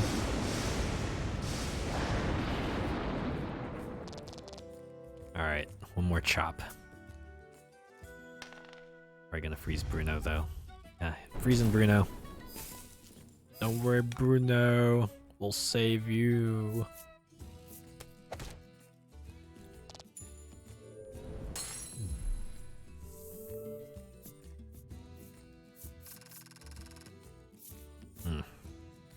Treasure. Oh, quality salve I'll take. Well, now I think about it, maybe I should... hey, Aqua Rock's enemy story. Alright, let's see what its backstory is. Maybe it'll tell me why Aqua Rock's somehow so very elusive. Or evasive, I should say. Nope, I want to scroll. To the right. To the right. Take it back now, y'all. All who lay eyes on Aqua Rocks are taken in by their beauty, only for the spirit within to devour their souls in service of further polishing its vessel. Their vessel polished, the spirits live on, leaving behind a gemstone frequently sold in illicit markets. Buyers are said to pay what their life is worth to own one. So wait, are these basically like Elder Scrolls Soul Stones? Like, except these are like much more malicious.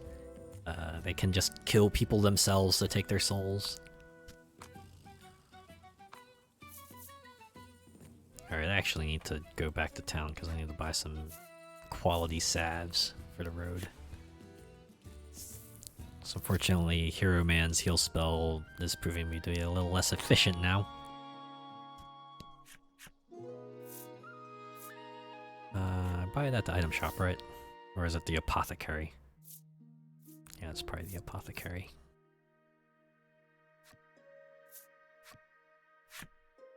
Apothecary carries. Oh, okay. Unlocked item shop, girl flip side story. You know what? Let's visit the apothecary. So we'll find a apothecary proprietress's flip side story as well. Can read up on both of them. Ah, quality salve. Ah, man. 5 times the price for only twice the healing. Kind of racket are you pulling here? Although, I guess the other ADG is coming in for the fact that you don't have to take 2 turns and 2 salves to restore that much HP. Yeah, we'll buy 3 for a miserly fellow. And we only have 30 item slots anyway. Much antidote? 5 antidotes. Curatives. Defrosters. Actually, I could... Here, we'll buy 2 defrosters. I do like the vials these status effect healers are in. Alright. Yes, that will be all. Let me know if I got the flip side story. No? Okay. Alright, we'll find out. Item shop, ladies deal.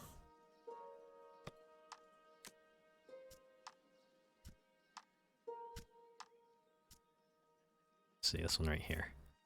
She was a quick hire. Her gentle disposition was sure to attract a few more customers, they figured. No one was prepared for the crush of customers that ensued. Her hiring was ultimately a failure. The damages wrought by her carelessness far outweighed the profits and left the stores in shambles.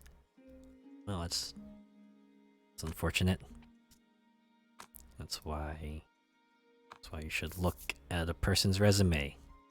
Person's skills, tricks of the trade when you go to hire someone.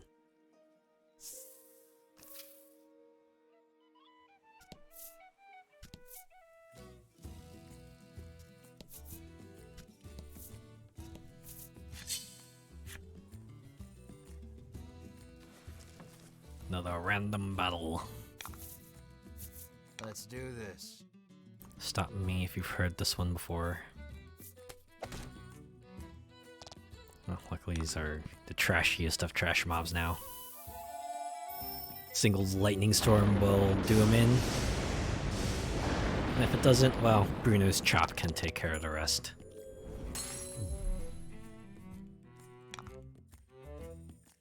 Let's end this.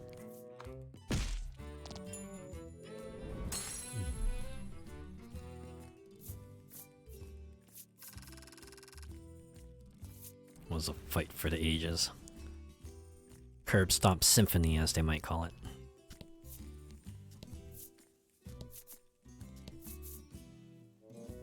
Let's see. According to the chapter preview, the tower's up there, so we'll explore the southern end of this. Is it called a peninsula? I think it's called a peninsula, right? Yeah, quick shot. Singular target, so AoE attack's probably not as necessary. And that was a one-shot kill anyway. Should say one move kill, that was more like a 4-shot kill. That's Ridis's one-liner. 4 shots, 1 kill.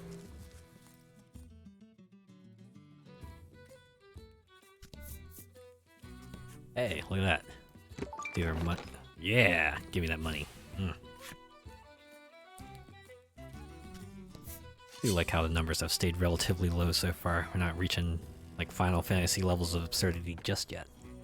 Everyone's still in double-digit hit points in attack and defense, and money's still not up to 5 digits just yet. Oh, yeah, these are trash mobs, so... Oh! Lulu Freya. Thank you for the raid. Boomba raid. Hello, and welcome. I'm currently playing Voice of Cards. The Owl Dragon Roars. This is like, tabletop themed RPG. Got a very cool aesthetic to it. You see everyone's represented by cards. Kind of smacking each other. You see there's got a resource system over here, just like any old card game. Guess the draw for me here is that a person who had a hand in creating this game won Yoko Taro. who happened to be the creator. I happen to be the mind behind. You were playing it too, huh? Ah, cool. We're the only ones streaming it. Pick up a scrap of paper dropped by Yeah. some manner of monster. It has a message scrawled on it in crude lettering. I get the feeling that imagine most people have probably already played this, and I know there's a sequel out too. I might. Wow. Hey, I know this is Stolen Treasure, Harbor, Peninsula, where see the sea. Clearly, whoever dropped this message did not want to forget where the stolen treasure is hidden. Yeah, this is a great game. I'm enjoying it so far. Stash the scrap of Some paper good in your moments in bag here. And resolve to keep an eye out for the treasure on your I think travels. I'm on the 5th chapter at the moment. How far did you get so far? Alright. That's my second monster memo. Let's explore the rest of this area. Ah, that's the tower. Ah, enemy time. Last chapter 7, I think. Ah, okay. Okay. Let's do this. Oh, God. 3 of them. Alright, alright. This is going to be a purely defensive battle for 2 of them. I was lucky. It's just going to be Melanie uses Thunderstorm every turn till I fell every last Aqua Rock. Holy crap, they all got hit. Now it's time. Oh. Uh-oh. They proc freeze on all 3 members. This could go south very quickly. Luckily, this will not be the case. Hey, look at that. I mean, it wouldn't have mattered if he got frozen anyway.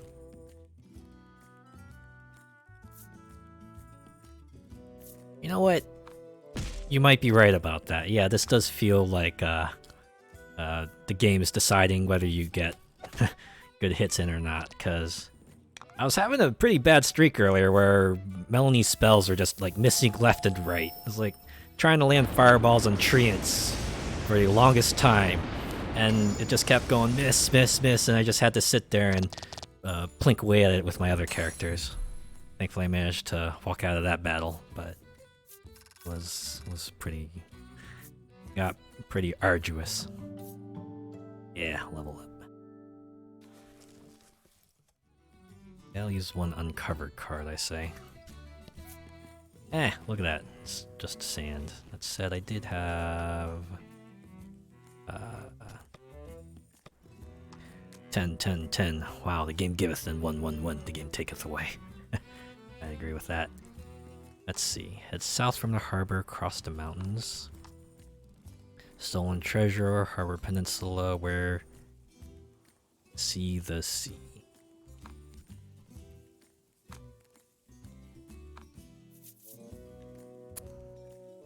Alright, so this is the harbor. If we head south across the mountains, that means first treasure should be like somewhere around here, right?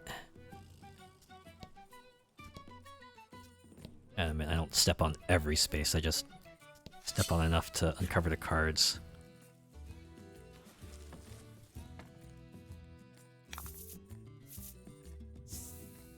Oh no.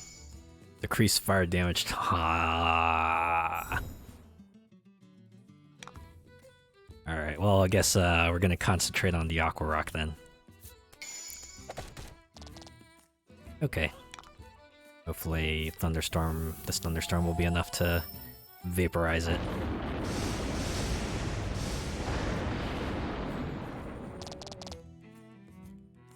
Okay, striking distance.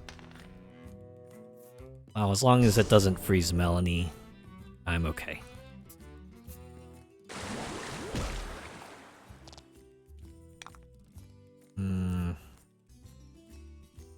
Yeah, we can just have Bruno and Ridis take out the Aqua Rock, and then I'll focus on the Treant.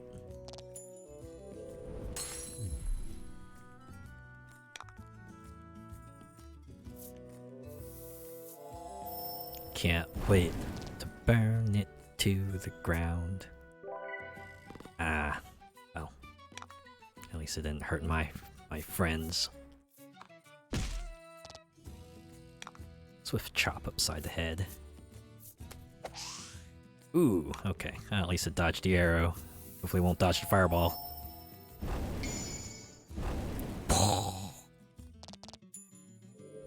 that. Burnt to cinders. Okay, you know what? I'm probably just gonna pass on the treasure then. Go to the tower. Could spend a long time searching for that treasure, but won't do.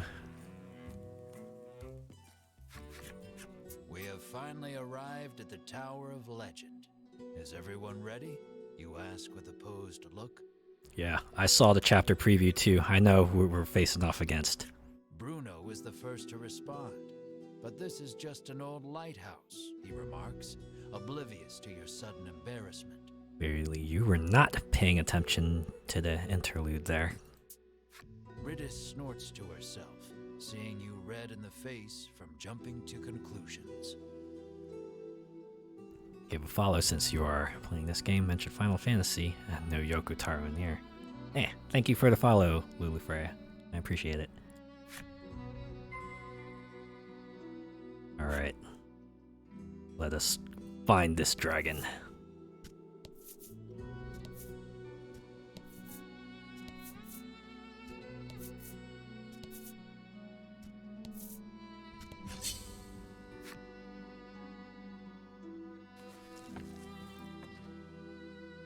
What kind of monsters will we find in here?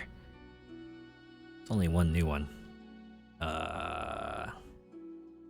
That said, it has just about as much defense as the other mobs we've been fighting before, so... we'll soften it up. The lightning storm's not gonna take him out, but combination of an arrow and a lightning storm will probably do it in. 5, 6, 8, 9... Oh, and it was a crit. Okay, so it would have been a one-shot kill anyway. Oh well. That was lucky. Yeah, you're right, GM. That was lucky.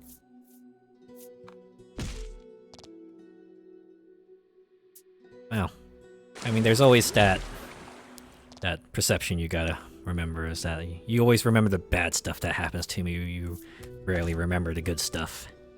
So yeah, it's probably like hundreds of good rolls, good crits that I got, and lucky misses from the enemy attacks that I probably don't remember. I just remember all the times the game pulled a fast one on me.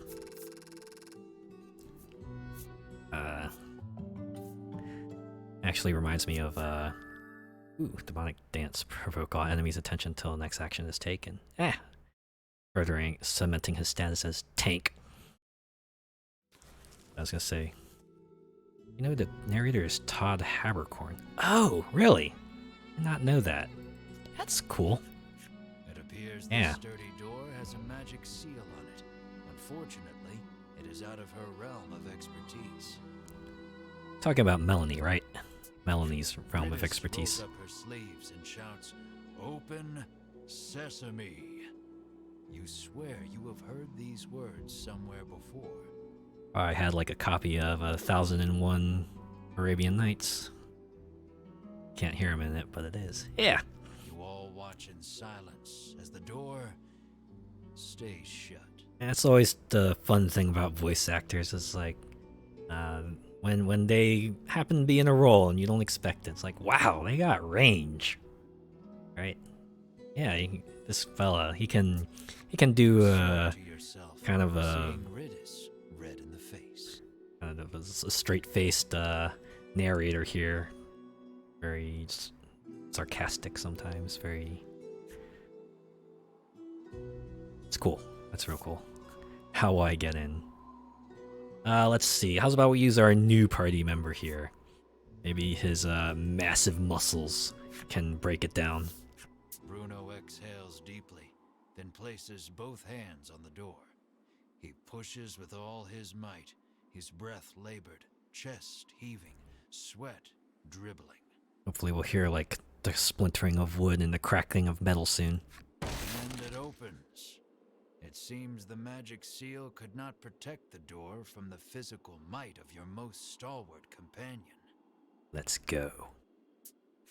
This is the power of power, Bruno pants, but you promptly ignore him and enter the tower. Can just imagine that scene playing out. Just imagine that big sunburst appearing behind him, and then you just switch back to the real life scene where the party just like strolls on by, and he just goes, "What? Not a thanks for me?"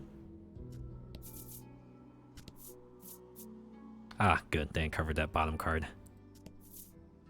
Wow. I think someone needs to call renovations for this tower. It sure seems like in a state of extreme disrepair. Yeah, quality salve. I can use that. Alright. Enemy time.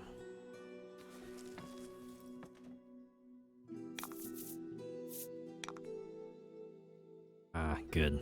More weaklings to...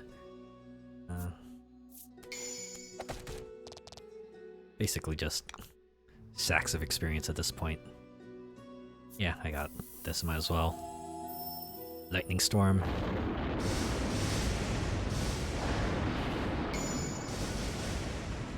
Ooh, they're both weak to it. I forgot the lizard folk were weak to it. Didn't even get to make a move. Alright, what else did Bruno get? Nope, just more stats. Okay, that's fine.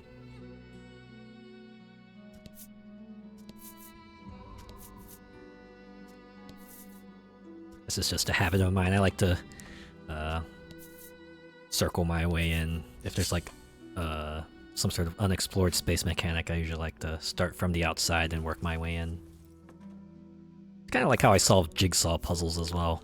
Always try to get the border done before I actually, I can just lightning storm it since it's weak to that. Oh, and I'll take care of it next turn anyway. But yeah, feels like the most straightforward thing to do with jigsaw puzzles, because you can find all the pieces with the straight edges and just line them up, and then you know, it's not too hard to find the ones that all fit together, and then eventually you get the border in which you can start working your way inwards as you find pieces that fit those edge pieces. It's either that or you group all the colors together and then try to work it out from there. Other times, just use the front of the box or the picture that represents the puzzle as your reference point and try to figure out which pieces closely resemble it. Ooh. All right, double experience. I'm down for that. Feel like we might one-shot this party.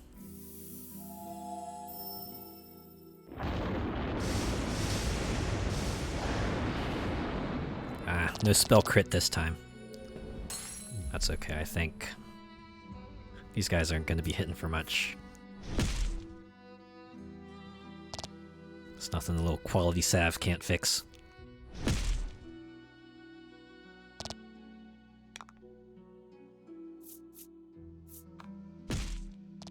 Alright, one chop, one arrow. That's all I need.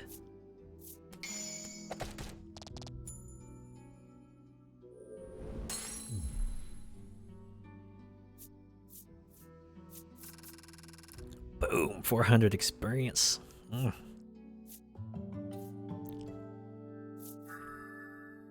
Ah, lightning proof. Okay. That's our passive.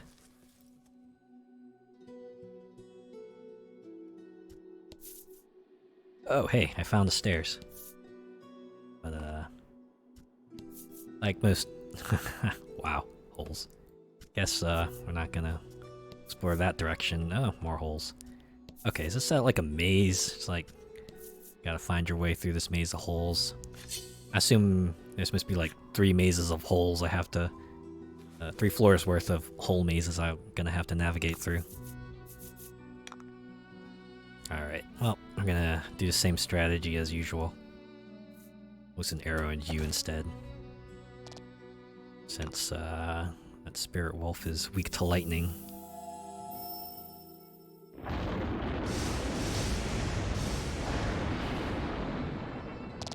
Have a taste of my indignation.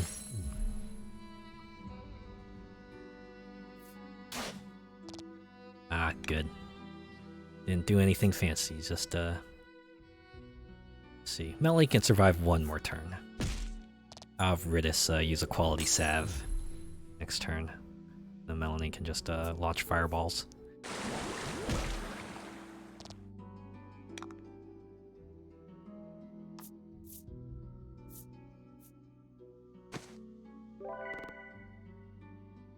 The real good thing this game has a 30 item limit, because it's enough of an incentive for me to, just use stuff in my inventory, because I'm not going to be able to keep everything if I, hoard it like I normally would.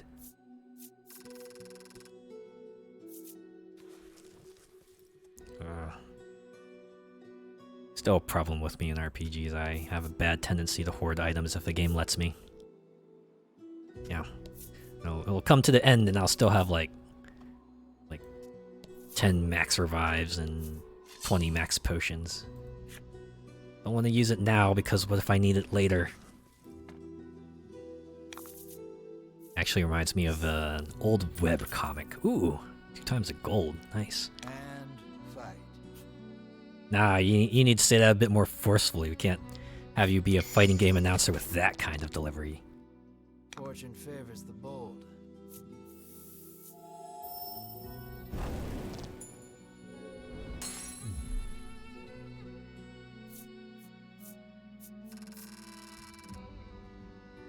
Yeah, too bad I got the gold multiplier on the singular enemy, so could have been so much more.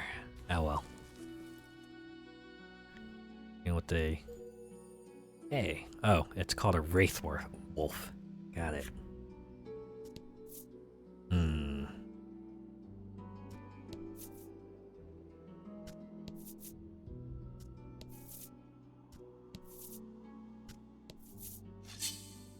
Their enemy. The enemy. Oh, inflicts all poison all enemies and enemies for a turn. Oh, Ridis. I think I gave her the poison resistant ring. That's okay. 1 turn should be enough to do this in. I'm assuming that's a harpy. Design seems reminiscent enough of harpies. Take our spoils. What we have over here. Alright, to the stairs. We would jump. No. We're not gonna jump. There's stairs there. We can just climb the floors. We can just climb the stairs. That's what we're doing. We're not jumping. We're climbing the stairs. Ah! Now this is more tower-like in design. Central walkway. And the edge. And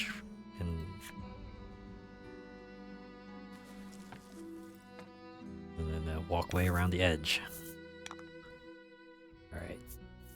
Arrow into lizard fella. Excellent. Then lightning storm.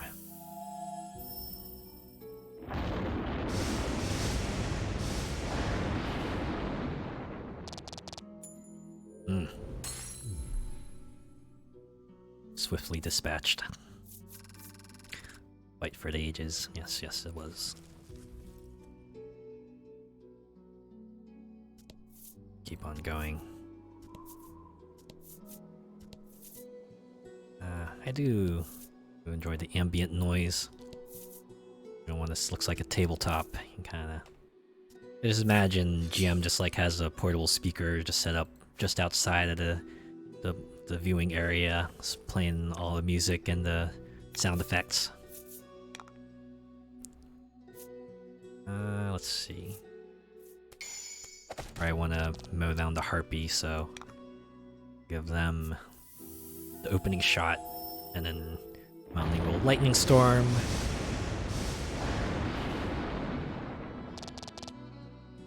Oh. Uh-oh. Returns the lightning favor. And the swing for that matter. Alright, we'll chop. Need to dispatch. They're both going down this turn anyway. And you're... yeah, alright, there we go. And you're done. Vaporized. Well, not necessarily vaporized, I just, took it out. Done and dusted. No defense increase, but, well. Take and attack HP, what have you. Chest. See, it pays to explore the edges. 1,000 gold pieces. So we'll go over here, then cover that card, even though it's just a wall. Over here, and over here. I wonder if the walkway is like blocked somehow. I'm like, haha, you have to go around actually. I'm probably gonna go through it anyway because I want to uncover every card. Hey, yeah, now that's what I'm talking about. All right, thunderstorm is gonna become even more thunderstormy. Nice work. Forecast calls for a massive butt whooping.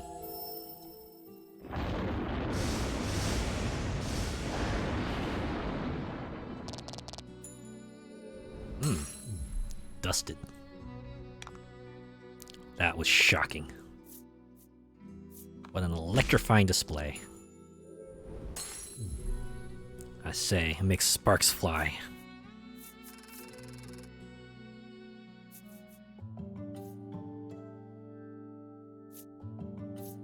One HP, 2 HP. Wow, everyone got levels. Ooh. Oh, hey. Is that like another passive? Alright. Hey, okay. Okay, it was worth going through the center. Let's see what we got in here. Curse Day rank protects against curse. What does a curse status effect do? Is that like an ability silence? Is that like a silence effect? Does that prevent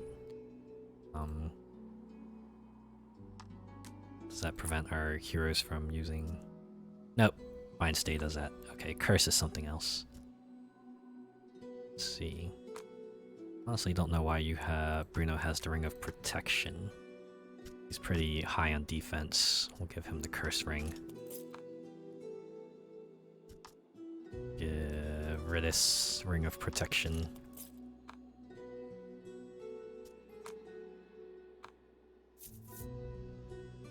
There we go. Ridis is a little hardier. Footing suddenly crumbles.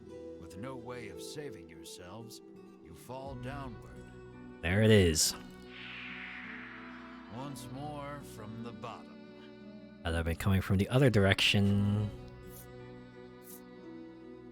Now, it's a real good thing that this tower doesn't restrict my movement like the caves do, because I can just go over here.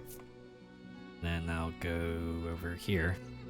And we'll continue on with our tower climbing as usual.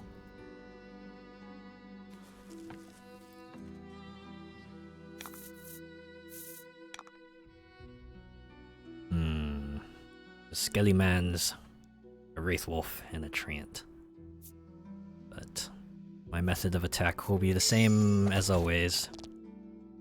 Ooh, wow. Favors the bold. Already at death's door. So we'll be able to take out 2 enemies with this one. And then we'll just have the Treant to deal with.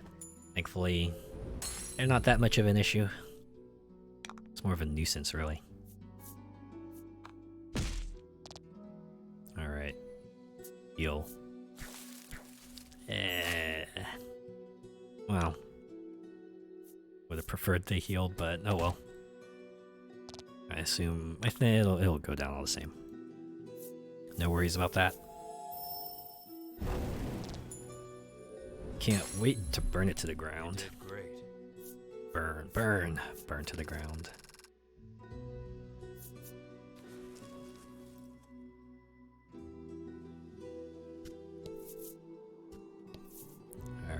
Ooh. Let's see what this lizard folk has to say. Foolish humans. Did you come here to consign the drops of salvation to oblivion? The monster asks. It sounds like he is saying something important, but you do not understand it in the slightest. Really? Who will you ask to interpret? It's gonna be Riddis, right? She's a forest walker. Riddis has given up on thinking and whistles an offbeat melody to herself.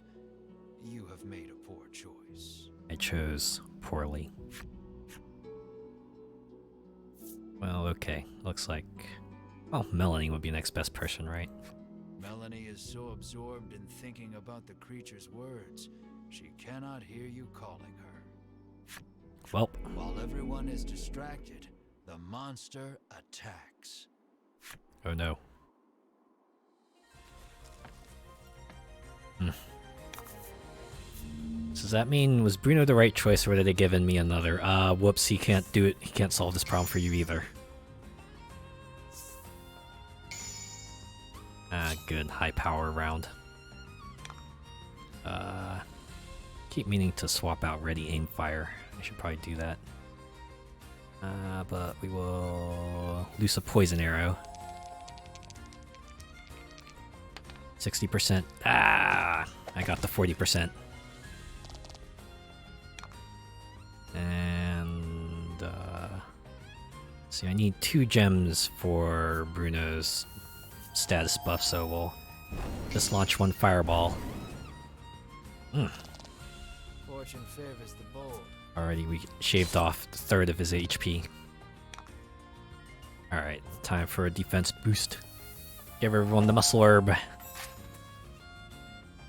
we go. Help stave off. Like, even more defense. This is gonna be a low damage round, I see. Alright, you just use a regular arrow for now. Nice work. So I need...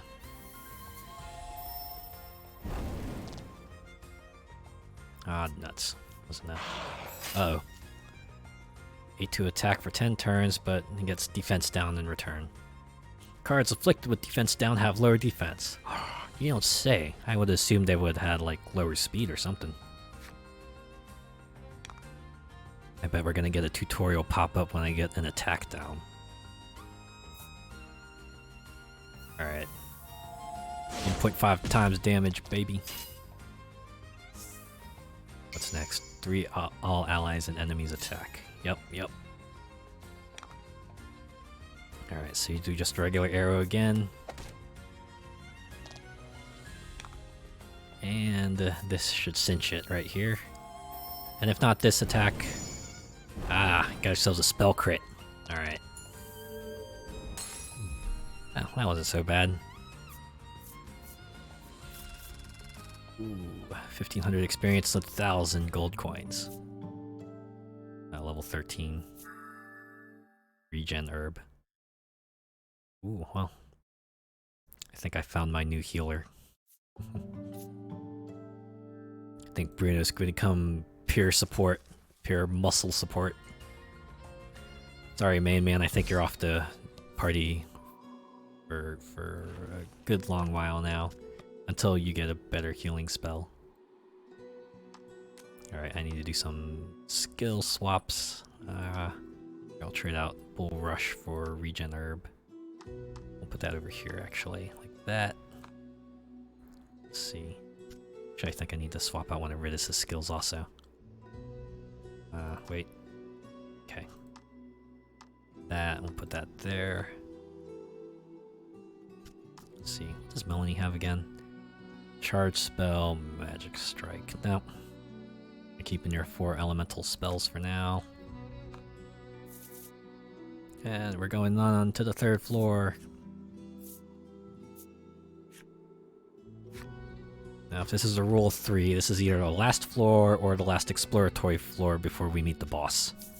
We'll find out which one it is. Let's see. Slightly different in structure. I assume there's more crumbling tile cards that we can step on. We'll find out where they are soon enough.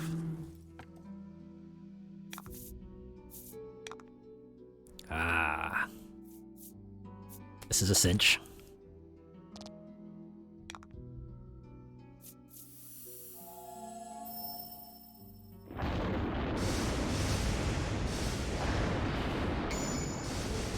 Ooh. Massive damage. Congrats.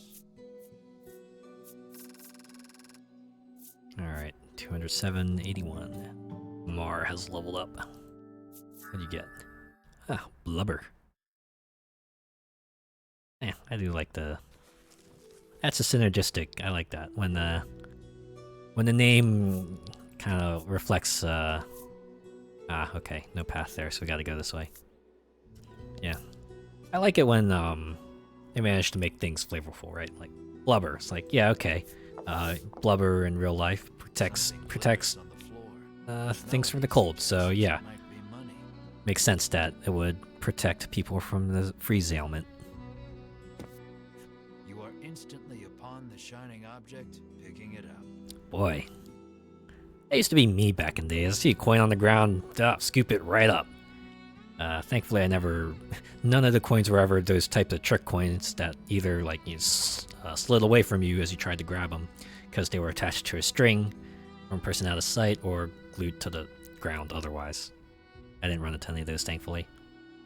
Melanie asks why you have such a fixation with money. Oh boy, we're gonna get to hear some sad backstory. I was a poor... Oh my god. Begin.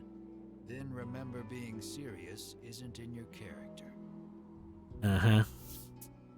Leaving your past a mystery, you quickly throw aside the shiny piece of glass and move on. Ah, look at that. It wasn't even a coin. It was just a little debris. Being serious isn't in your character. Yeah, it does feel like a role-playing session, doesn't it? Between the GM and one other person. Alright, what we got here? Okay. Harpies resistant. Use an arrow on them. AoE lightning storm all the same.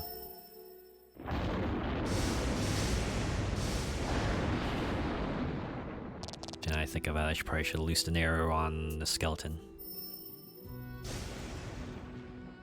Eh, well, okay, Melanie has lightning resist. I'll save her a little bit. And Bruno can just go ahead and chop the harpy. Cut it down.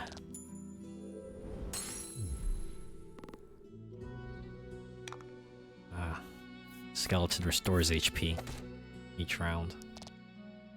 Let's see.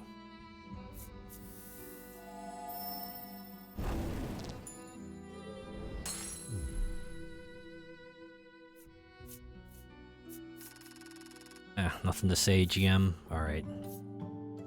See how it is. Double proof 2. Decrease water damage by... or fire water damage by 5. Not bad.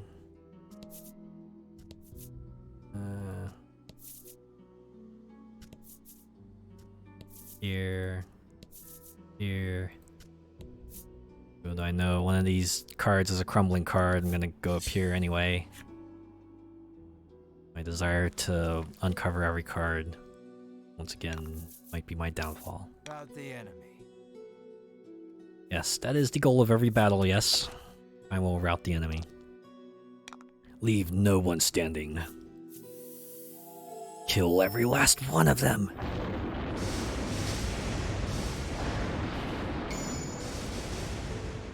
Ooh, wow. Just a mega lightning storm. So we only have to suffer 2 attacks instead of 3. Doing peanuts for damage. That was a whole 5 HP though. Let's see. Take out the stronger one. Britus will take out the other one. One more arrow.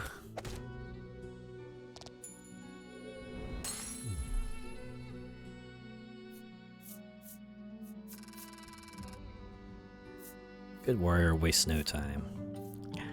Hey, yeah, funny you should say that.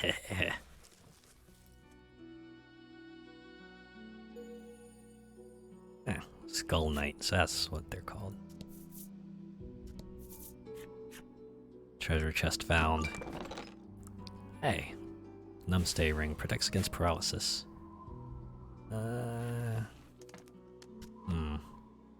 That might be useful for Bruno, right? Let's see. Oh, gives him 2 speed as well. He's definitely not in need of defense, so we'll give him that.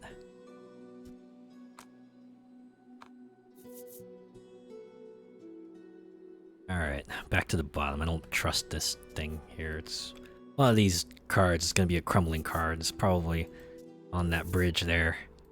Or they could pull a fast one and be like, oh, we're putting out the edge this time. But looks like they aren't. Yeah, they're not getting me this time. Not gonna be the sucker this time. I know your tricks, game. I know how you play. Alright. 1 arrow to the Skull Knight. And then 1 lightning storm for the group.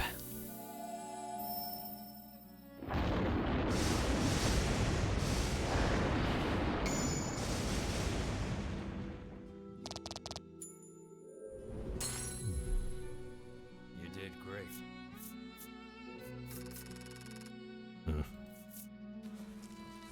I'm still surprised. Todd Habercorn voicing the narrator.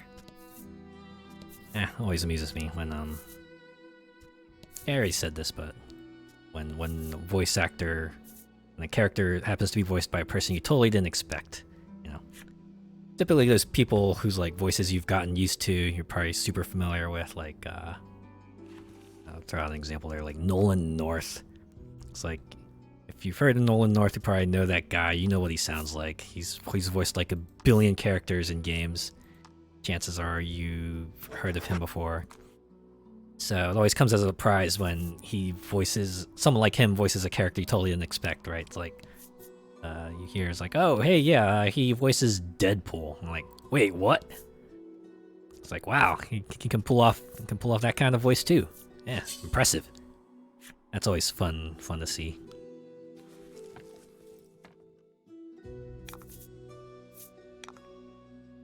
I remember Nolan North. Nolan North being the voice of a ton of guys in games, so prevalent that Saints Row 4, one of the voice options was just straight up Nolan North. It's like, yeah. There it is, Nolan North. There you go. If you want your character to be voiced by Nolan North, that's the option.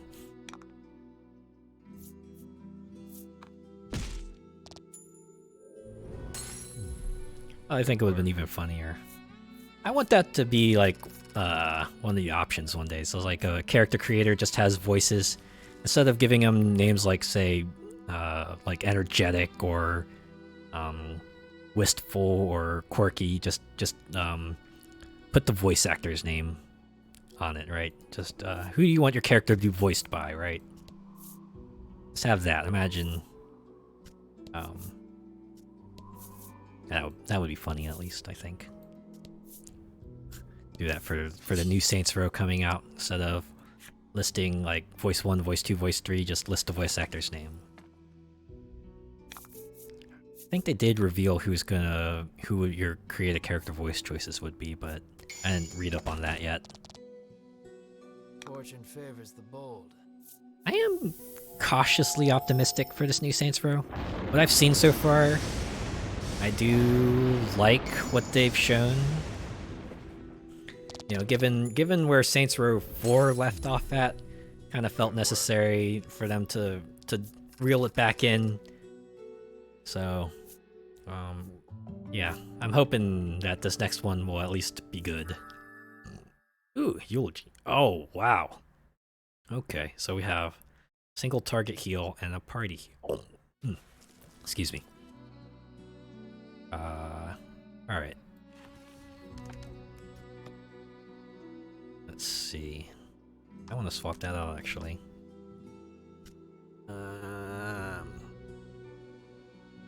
Don't think I'll use quick shot all that much. Just swapped out for eulogy. Alright, so now if an enemy has a powerful AoE attack, I can at least prepare. I am at least prepared for it. Chest. Ah, and that was the end of the line.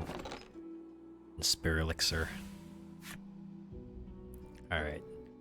Well, given there's like a 3x3 section in here, I'm assuming there's gonna be a major enemy to fight.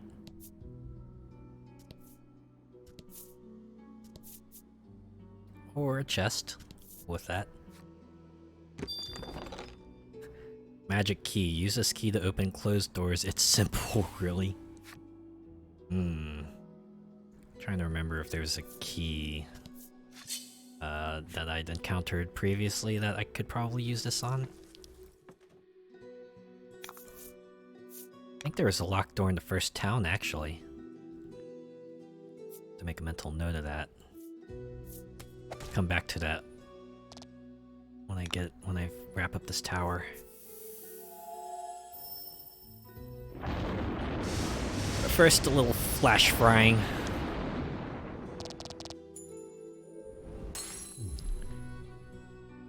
Thunderstorm. It's like Melanie's version of explosion. Melanie just wants to greet everyone with 10,000 volts of electricity coursing through their bodies.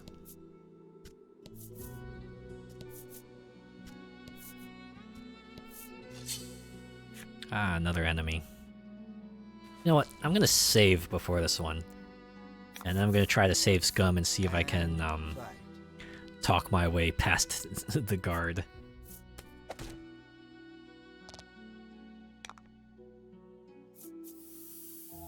See this flying turtle's weak to electricity.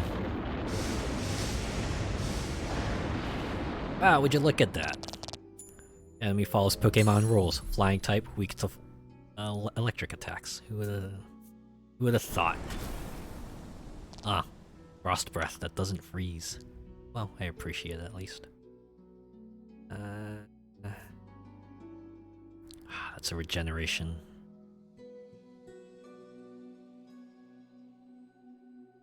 It still gets 5 HP though.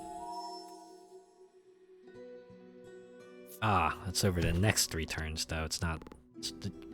He doesn't get 5 HP this turn. Dang it. Oh wait, did he? I didn't check. Well, that's okay. These enemies are as good as dead anyway.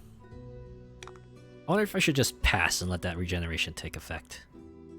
Nah, that will be a waste of time.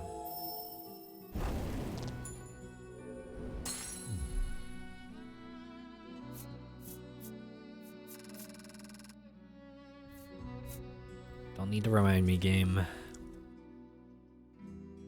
Okay, so real quick, I'm going to save.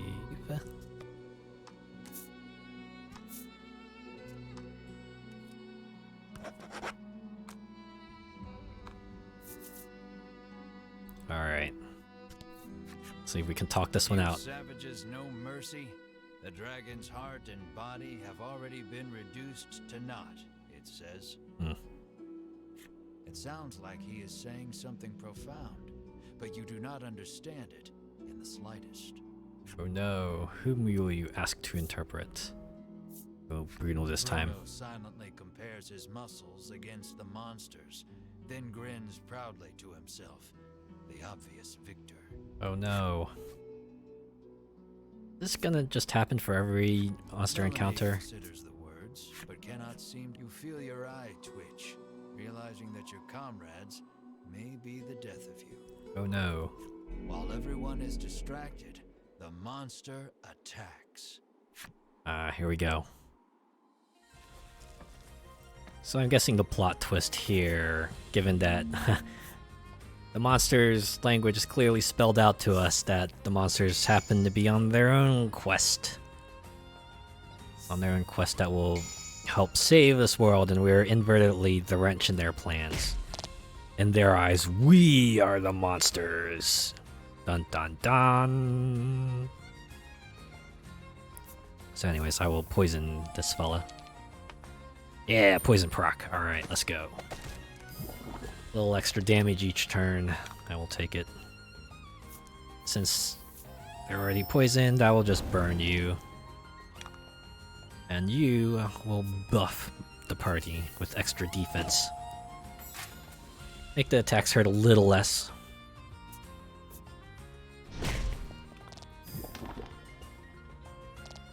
Just 1 poison damage. I'm gonna assume that 3 damage is because the air is thinner on the 4th floor of the tower. See, since you're already poisoned, we'll just loose an arrow. And now I will flame you. Aha, you suck at fighting! Oh, what do you mean it's not that kind of flame? And, give Ritus regen. Ah, are you wait. Okay.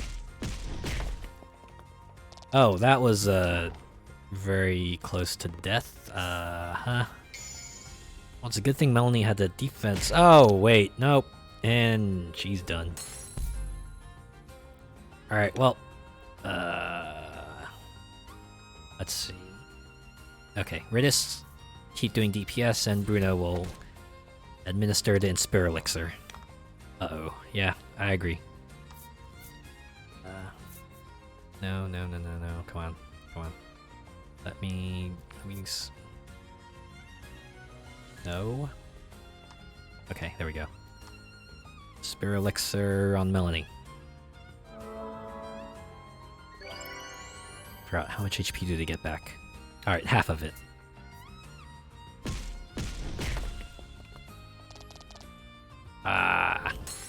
Alright, is this gonna be the fight now? Just hold on, enemies now I take 3 damage. Yeah. I probably should have tried to freeze it. Okay. Alright, Bruno, I need you to use another Inspire Elixir.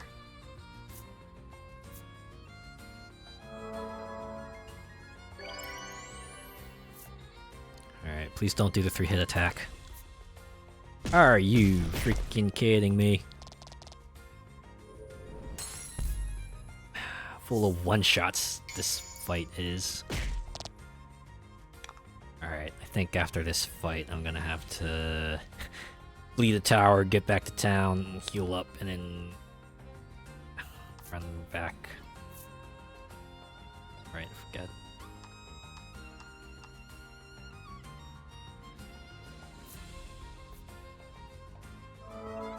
Alright, 1 more revive should do it.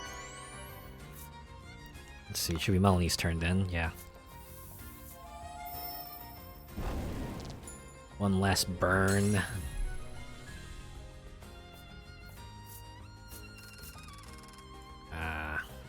Good old money and experience.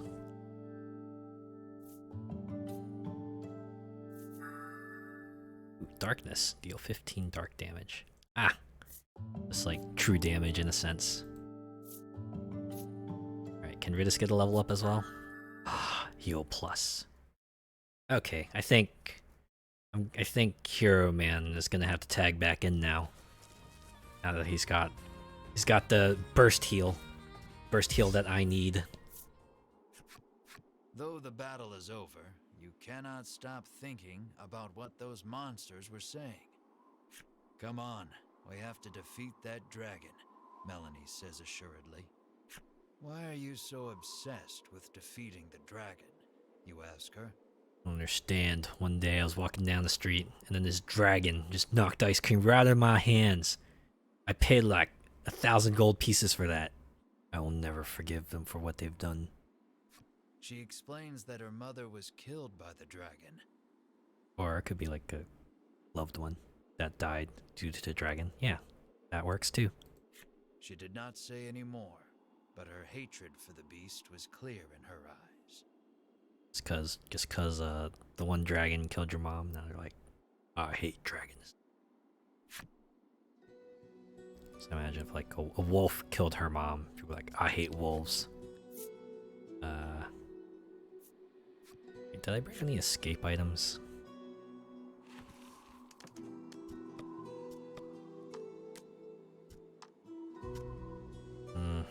did not.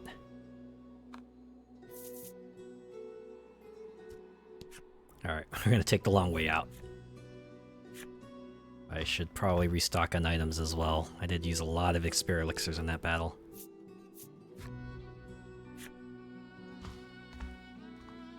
I think about it. Escape ropes would just be like a matter of convenience. This is like 3 to 4 clicks at most. Since there's no darkness in here to restrict my movements, I can just go straight to where I need to go. Yeah, it's just like a real board game. Don't need me to move space per space if you don't need to.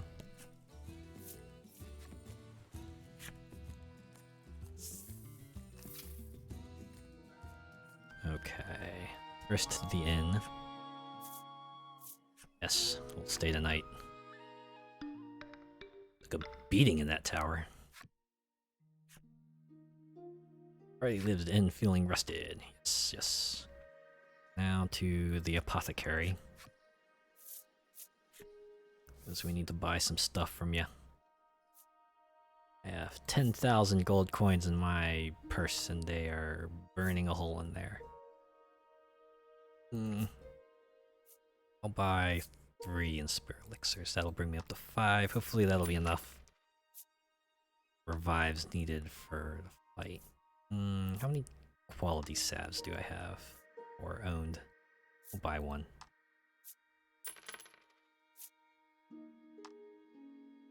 Okay, is there anything I can buy in the way of equipment? If I went on that treasure hunt maybe, but... yeah, I'm swimming in so much money that I can probably afford to buy some stuff. Right. Let's see. Actually, since you're going back on, I could probably buy a Mistral Blade for you.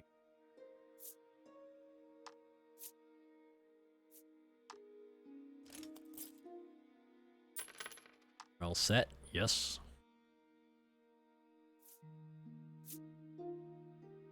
Frostmail, I'll move over to the hero. It's chainmail, fairy dress, by Melanie, okay.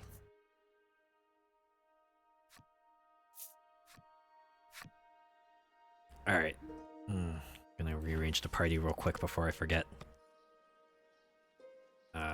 Party. Trade. Go back. Go to equipment. To reserve. Because you're handing out Frosto. You're handing the Frostmail over to the Protag. So yes, the power of Protagonist.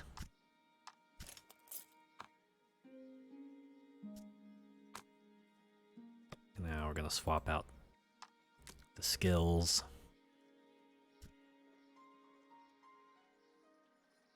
Alright. Heal for heal plus and cure target of poison, deadly poison. I get a feeling that might come in. Well, I do have antidotes, so I could probably let that go and just swap this in for spinning ray. Yeah, another way you can tell protagonist is the protagonist. He has a spinning attack. Feels like a lot of main characters have spinning attacks. There's Link. And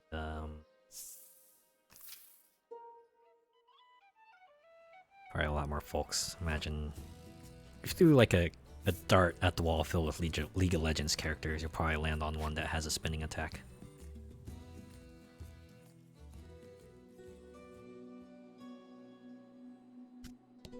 Spin to win, as they say. Spin to win.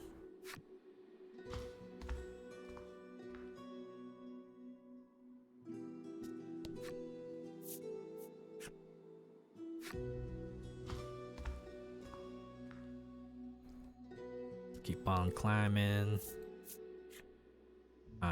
Coming up. So you better get this party started. Alright. Since we got that all-important dialogue pop up, I'm going to go ahead and save.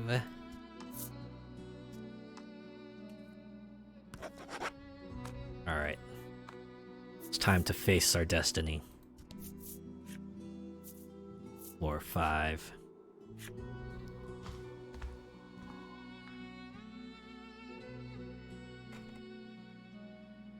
Okay, maybe not quite yet. Oh, we needed to go back and restock anyway, so trip totally worth it. Ah, there it is. You hear the roar again. It seems to be coming from the upper levels. Don't say. Cue.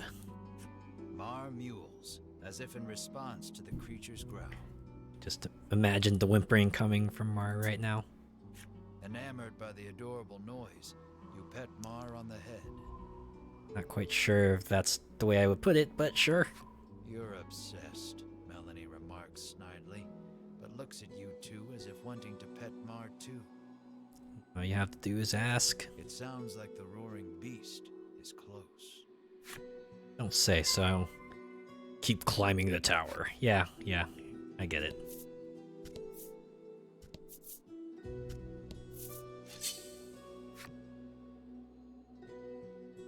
Alright. What you got? What you got, game? Defense boost for everyone. You know, for once, I'd like to see a happenstance cards that's like an attack boost for one side, a defense boost for the other side, or like a attack up for one side, attack down for the other side. Maybe that would just be too unfair. I don't know.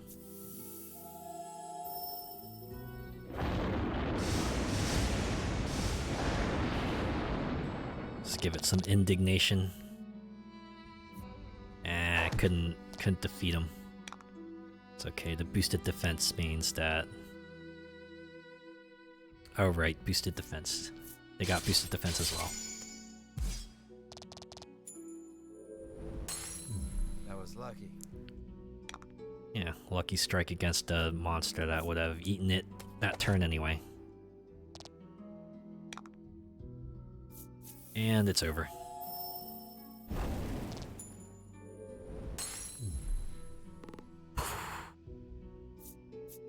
Poof.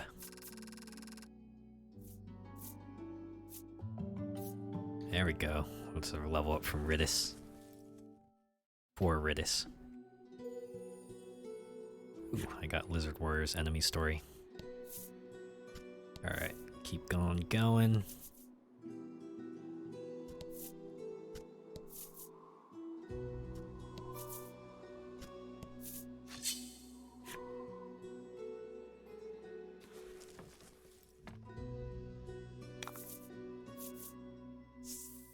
A harpy and a flank. Ooh, there's 2 enemies, so we'll get slightly more money out of this. Okay. So we'll shove an arrow into the harpy's face. And too bad harpy doesn't follow Fire Emblem rules.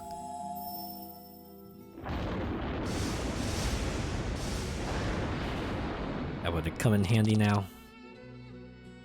Couldn't one-shot either of them.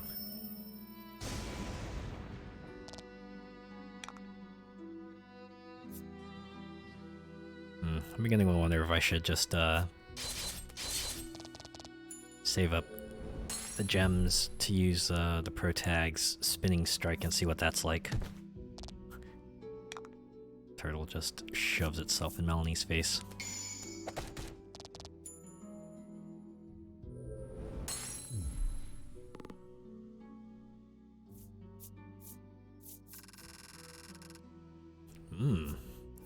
Substantially more money than I got from the single enemy fight.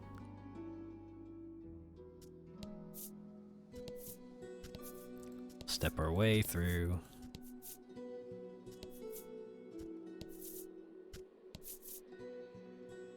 Good. Nothing. I should have just jumped to the stairs. Oh well, it's more experience and money for me. Keep on keeping on. Oh, there's a fear rock. Well,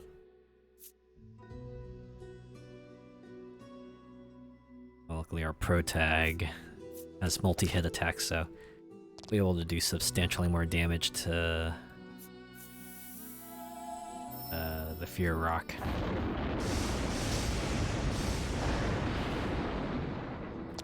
gonna be relying on the main character a lot, provided he doesn't have to turn into a heal bot.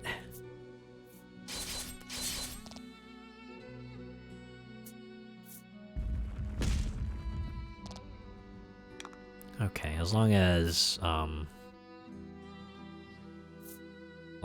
Fear Rock doesn't let loose some insidious attack, I should be okay. Let's do party heal. I should get everyone back in some sort of fighting form. God, Zephyr was a multi-hit, right? Hopefully 5 extra damage should be enough to... 1. Okay. Alright. It's time to buckle in. We're gonna be at this for a bit.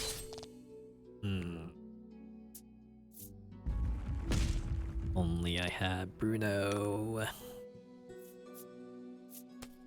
But for this fight, we're not gonna talk about Bruno. No, no, no.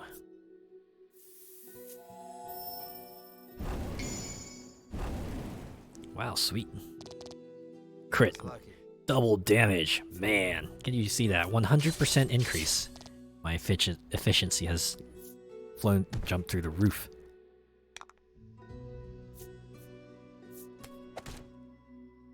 I wonder if I should just try to freeze it. I have a lot of gems now. 50% chance of freeze. Ooh. Critical. Too bad there's no critical freeze, it's just... Oh. I should have just been freezing the rock from the start. Now I know. When in a fight with a new enemy, always try out all your options.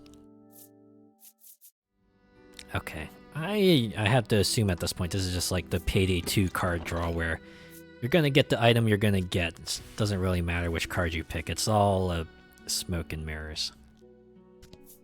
Give you the illusion of free choice. Oh, wait, that's the roof, that's the roof, that's the roof. I need to save.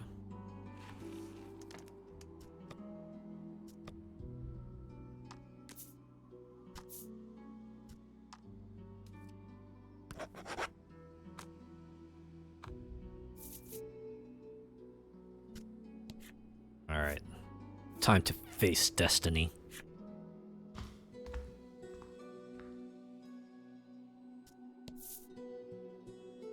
Oh, heavy door. I guess this is what we're gonna use our magic key on, huh? The door before you is shut quite tightly. It appears to have a keyhole. The magical key may be of use here. You think so? Alright, time to use our... Try the key. Don't try the key. Can I peek at this card? No, no. Well, the choice is obvious anyway. You insert the magical key into the hole and turn. You hear the lock come undone with a loud clank. Magical key turns to dust. At least I assume that's what it does. The dragon may be just ahead.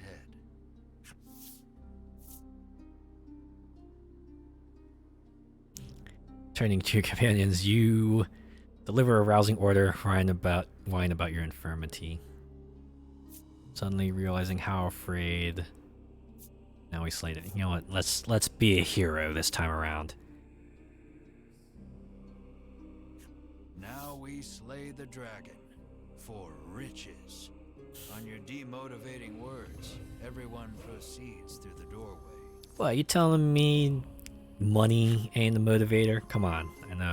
I know some people are moved by that. And the music changed. Now, this is how we can tell this is a very important thing is about to happen.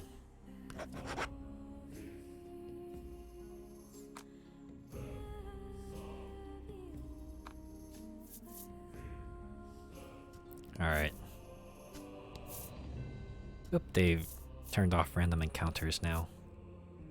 Rather annoying to have to face off against them before we reach... Not leaving us... Oh, wow, look at me on my big mouth. Fear Rock. Oh, really? You're gonna throw me this card? Just as I figured out the weakness. Fine. I'm gonna have the lightning bolt anyway, so I can take out the lizard folk.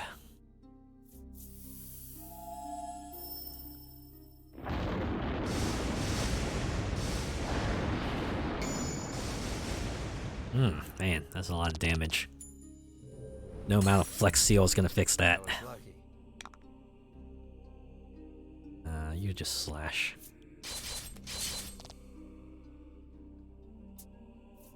Yeah, attack was 3, it's 12. Eulogy takes 2 gems. Because I need those 2 gems for the next freeze. Fortune favors the bold. Sure does. Got the freeze proc, but it's not necessary. Or actually, it is necessary. Right, the other thing was a crit, wasn't it? Okay, how's about you pass for now? Hero. Let's see. Yeah, I can do Eulogy, and then we'll get 1 gem next turn. And Melanie can let loose another freeze. Hopefully spells can do double damage, too. Yeah, because we got another freeze proc, baby.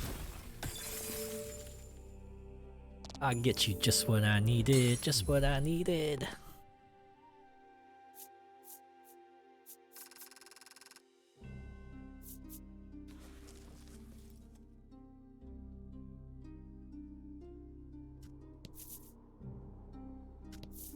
Keep on going. Alright, nothing over there. I don't want you. Come on, I just want to see more of the story. I'm not interested in these random battles anymore. Wow. Okay, there we go. A purely beneficial card. We're gonna pass with Ridis. I don't want to pass up on that bonus freeze damage. There should be a one-shot. Would you look at that? Next to a fortunate happening card. You get to move on very quickly. Wow, clobber. Whoa, 25 damage. Just true damage. I have a feeling that that move is going to scale poorly as I find equipment with better stats. But I'll cross that bridge when I come to it. Yep, those are holes. Stanley Yunlets, eat your heart out. Holy cow. Holy cow, this is a lot of holes. Ah, there it is. There's our big baddie, the fellow we've been hunting this entire game. But first we have to take care of this squabble. Nice work. Man.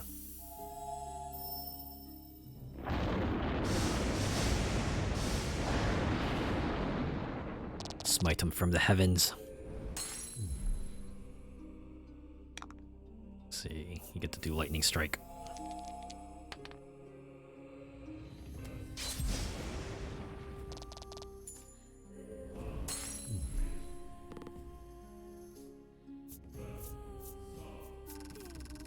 Mm-mm-mm. 166 pieces. Ah, so then it was an iron tortoise. Alright. Gonna save scum once again.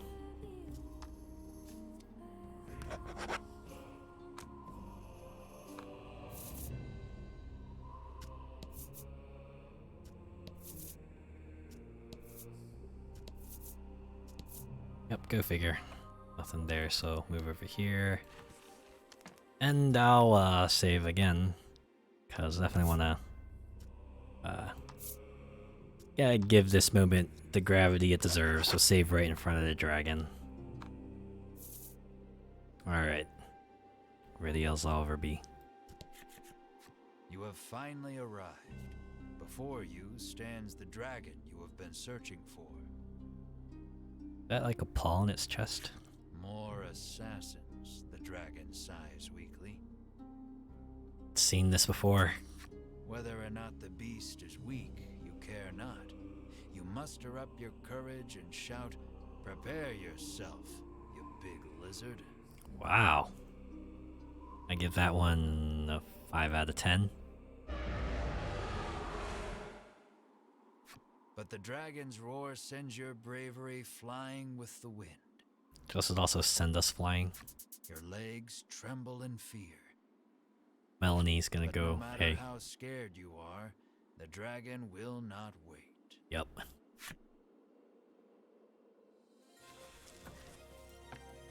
Slay or be slain.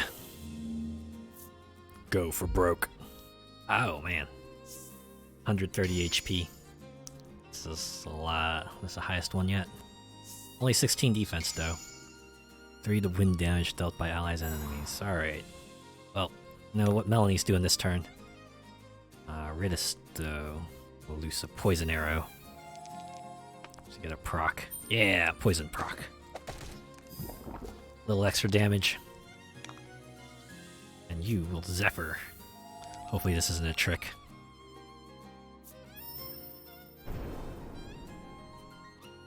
Alright, 16 damage. Respectable. Uh-oh. Ah, no. The paralysis. Let's see. Rather like, whoops, no. Say I rather like Melanie as, I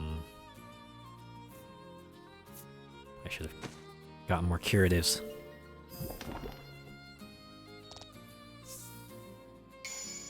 Three to fire damage. Well, alright, now okay. Wonder if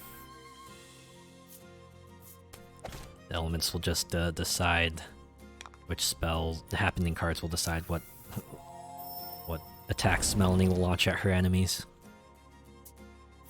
Tail whip. Ouch. Was just one turn. Okay. It's a good thing our Protag picked up heal plus, because he's gonna be heal botting. Happenstance 1 gem, yes. Very useful, very useful.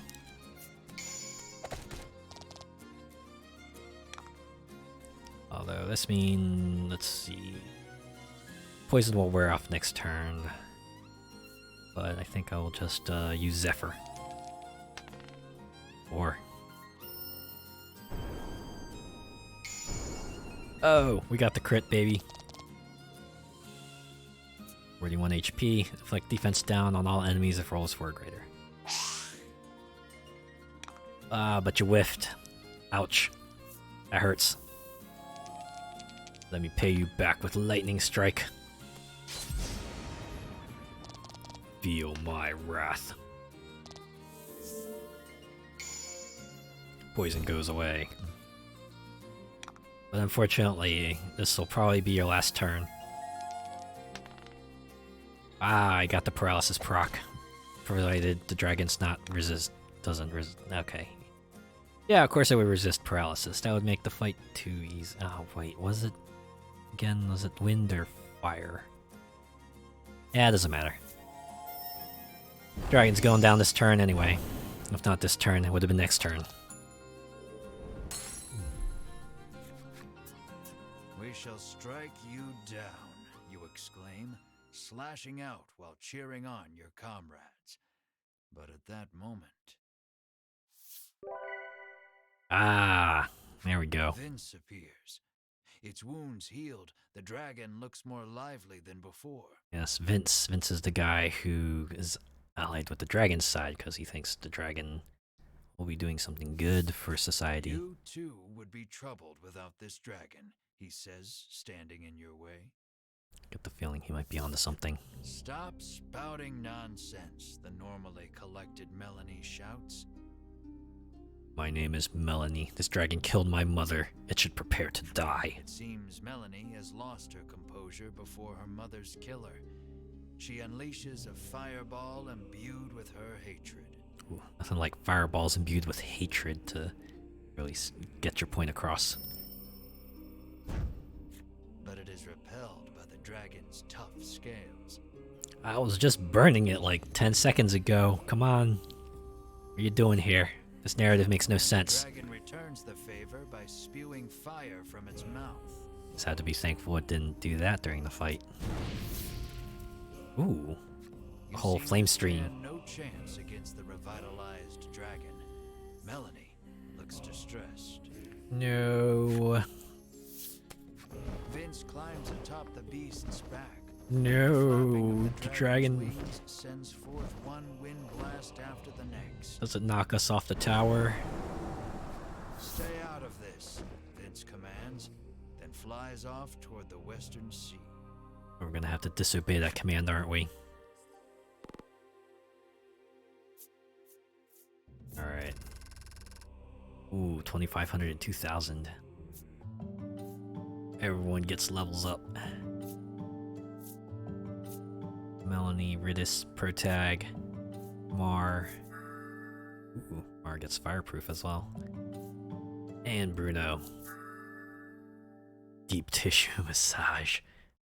Wow, cure tire paralysis and freeze. Ah, you had to split the status ailment heals between two characters.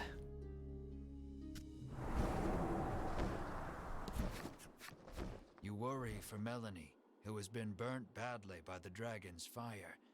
I can't get up, she whispers weakly. Oh great, are we gonna have to find a cure for her now? Drink this, Bruno instructs, offering her a small bottle. It will help you regain your strength. Oh boy. Bruno claims he drinks it every day. It is a recipe from his father, that of a custom supplement. Uh-huh. Give the custom supplement to Melanie? Well, yeah. Make her drink it already, you cry, your panicked expression urging Bruno to give Melanie the supplement. No, I kind of like how they did a burn this time, because they haven't had any burn heals in the game, so at least you don't have to question, yeah, why don't you just use one of your burn heal items from your inventory? Well, you can't. This is serious, man. Melanie has a bad feeling about it, but downs it all in a single gulp. Yeah, when your life is on the line, you probably don't have much choice, do ya? And suddenly regains her strength. Yeah. At ease with her recovery, you descend the tower. Alright, let's get out of here. The ocean spreads out before you to the west, whither the dragon went. Return to Shoreland in search of a boat to pursue the dragon. Let's go. Head northeast of the tower to Shoreland in search of a ship.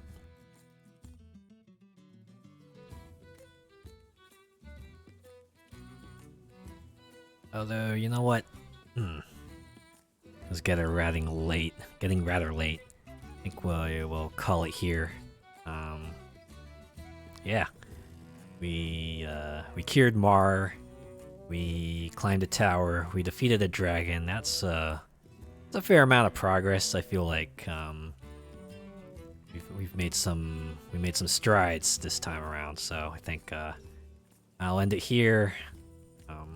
We'll come back to this next week, but I will stream again tomorrow. I'll probably play a tabletop game. Still deciding on it, but I'll probably start around 2 p.m. EST. So, in any case, thanks for coming by. Thanks for tuning in. Thanks to Lulu Freya for the raid, and thanks for the follow as well. Yeah.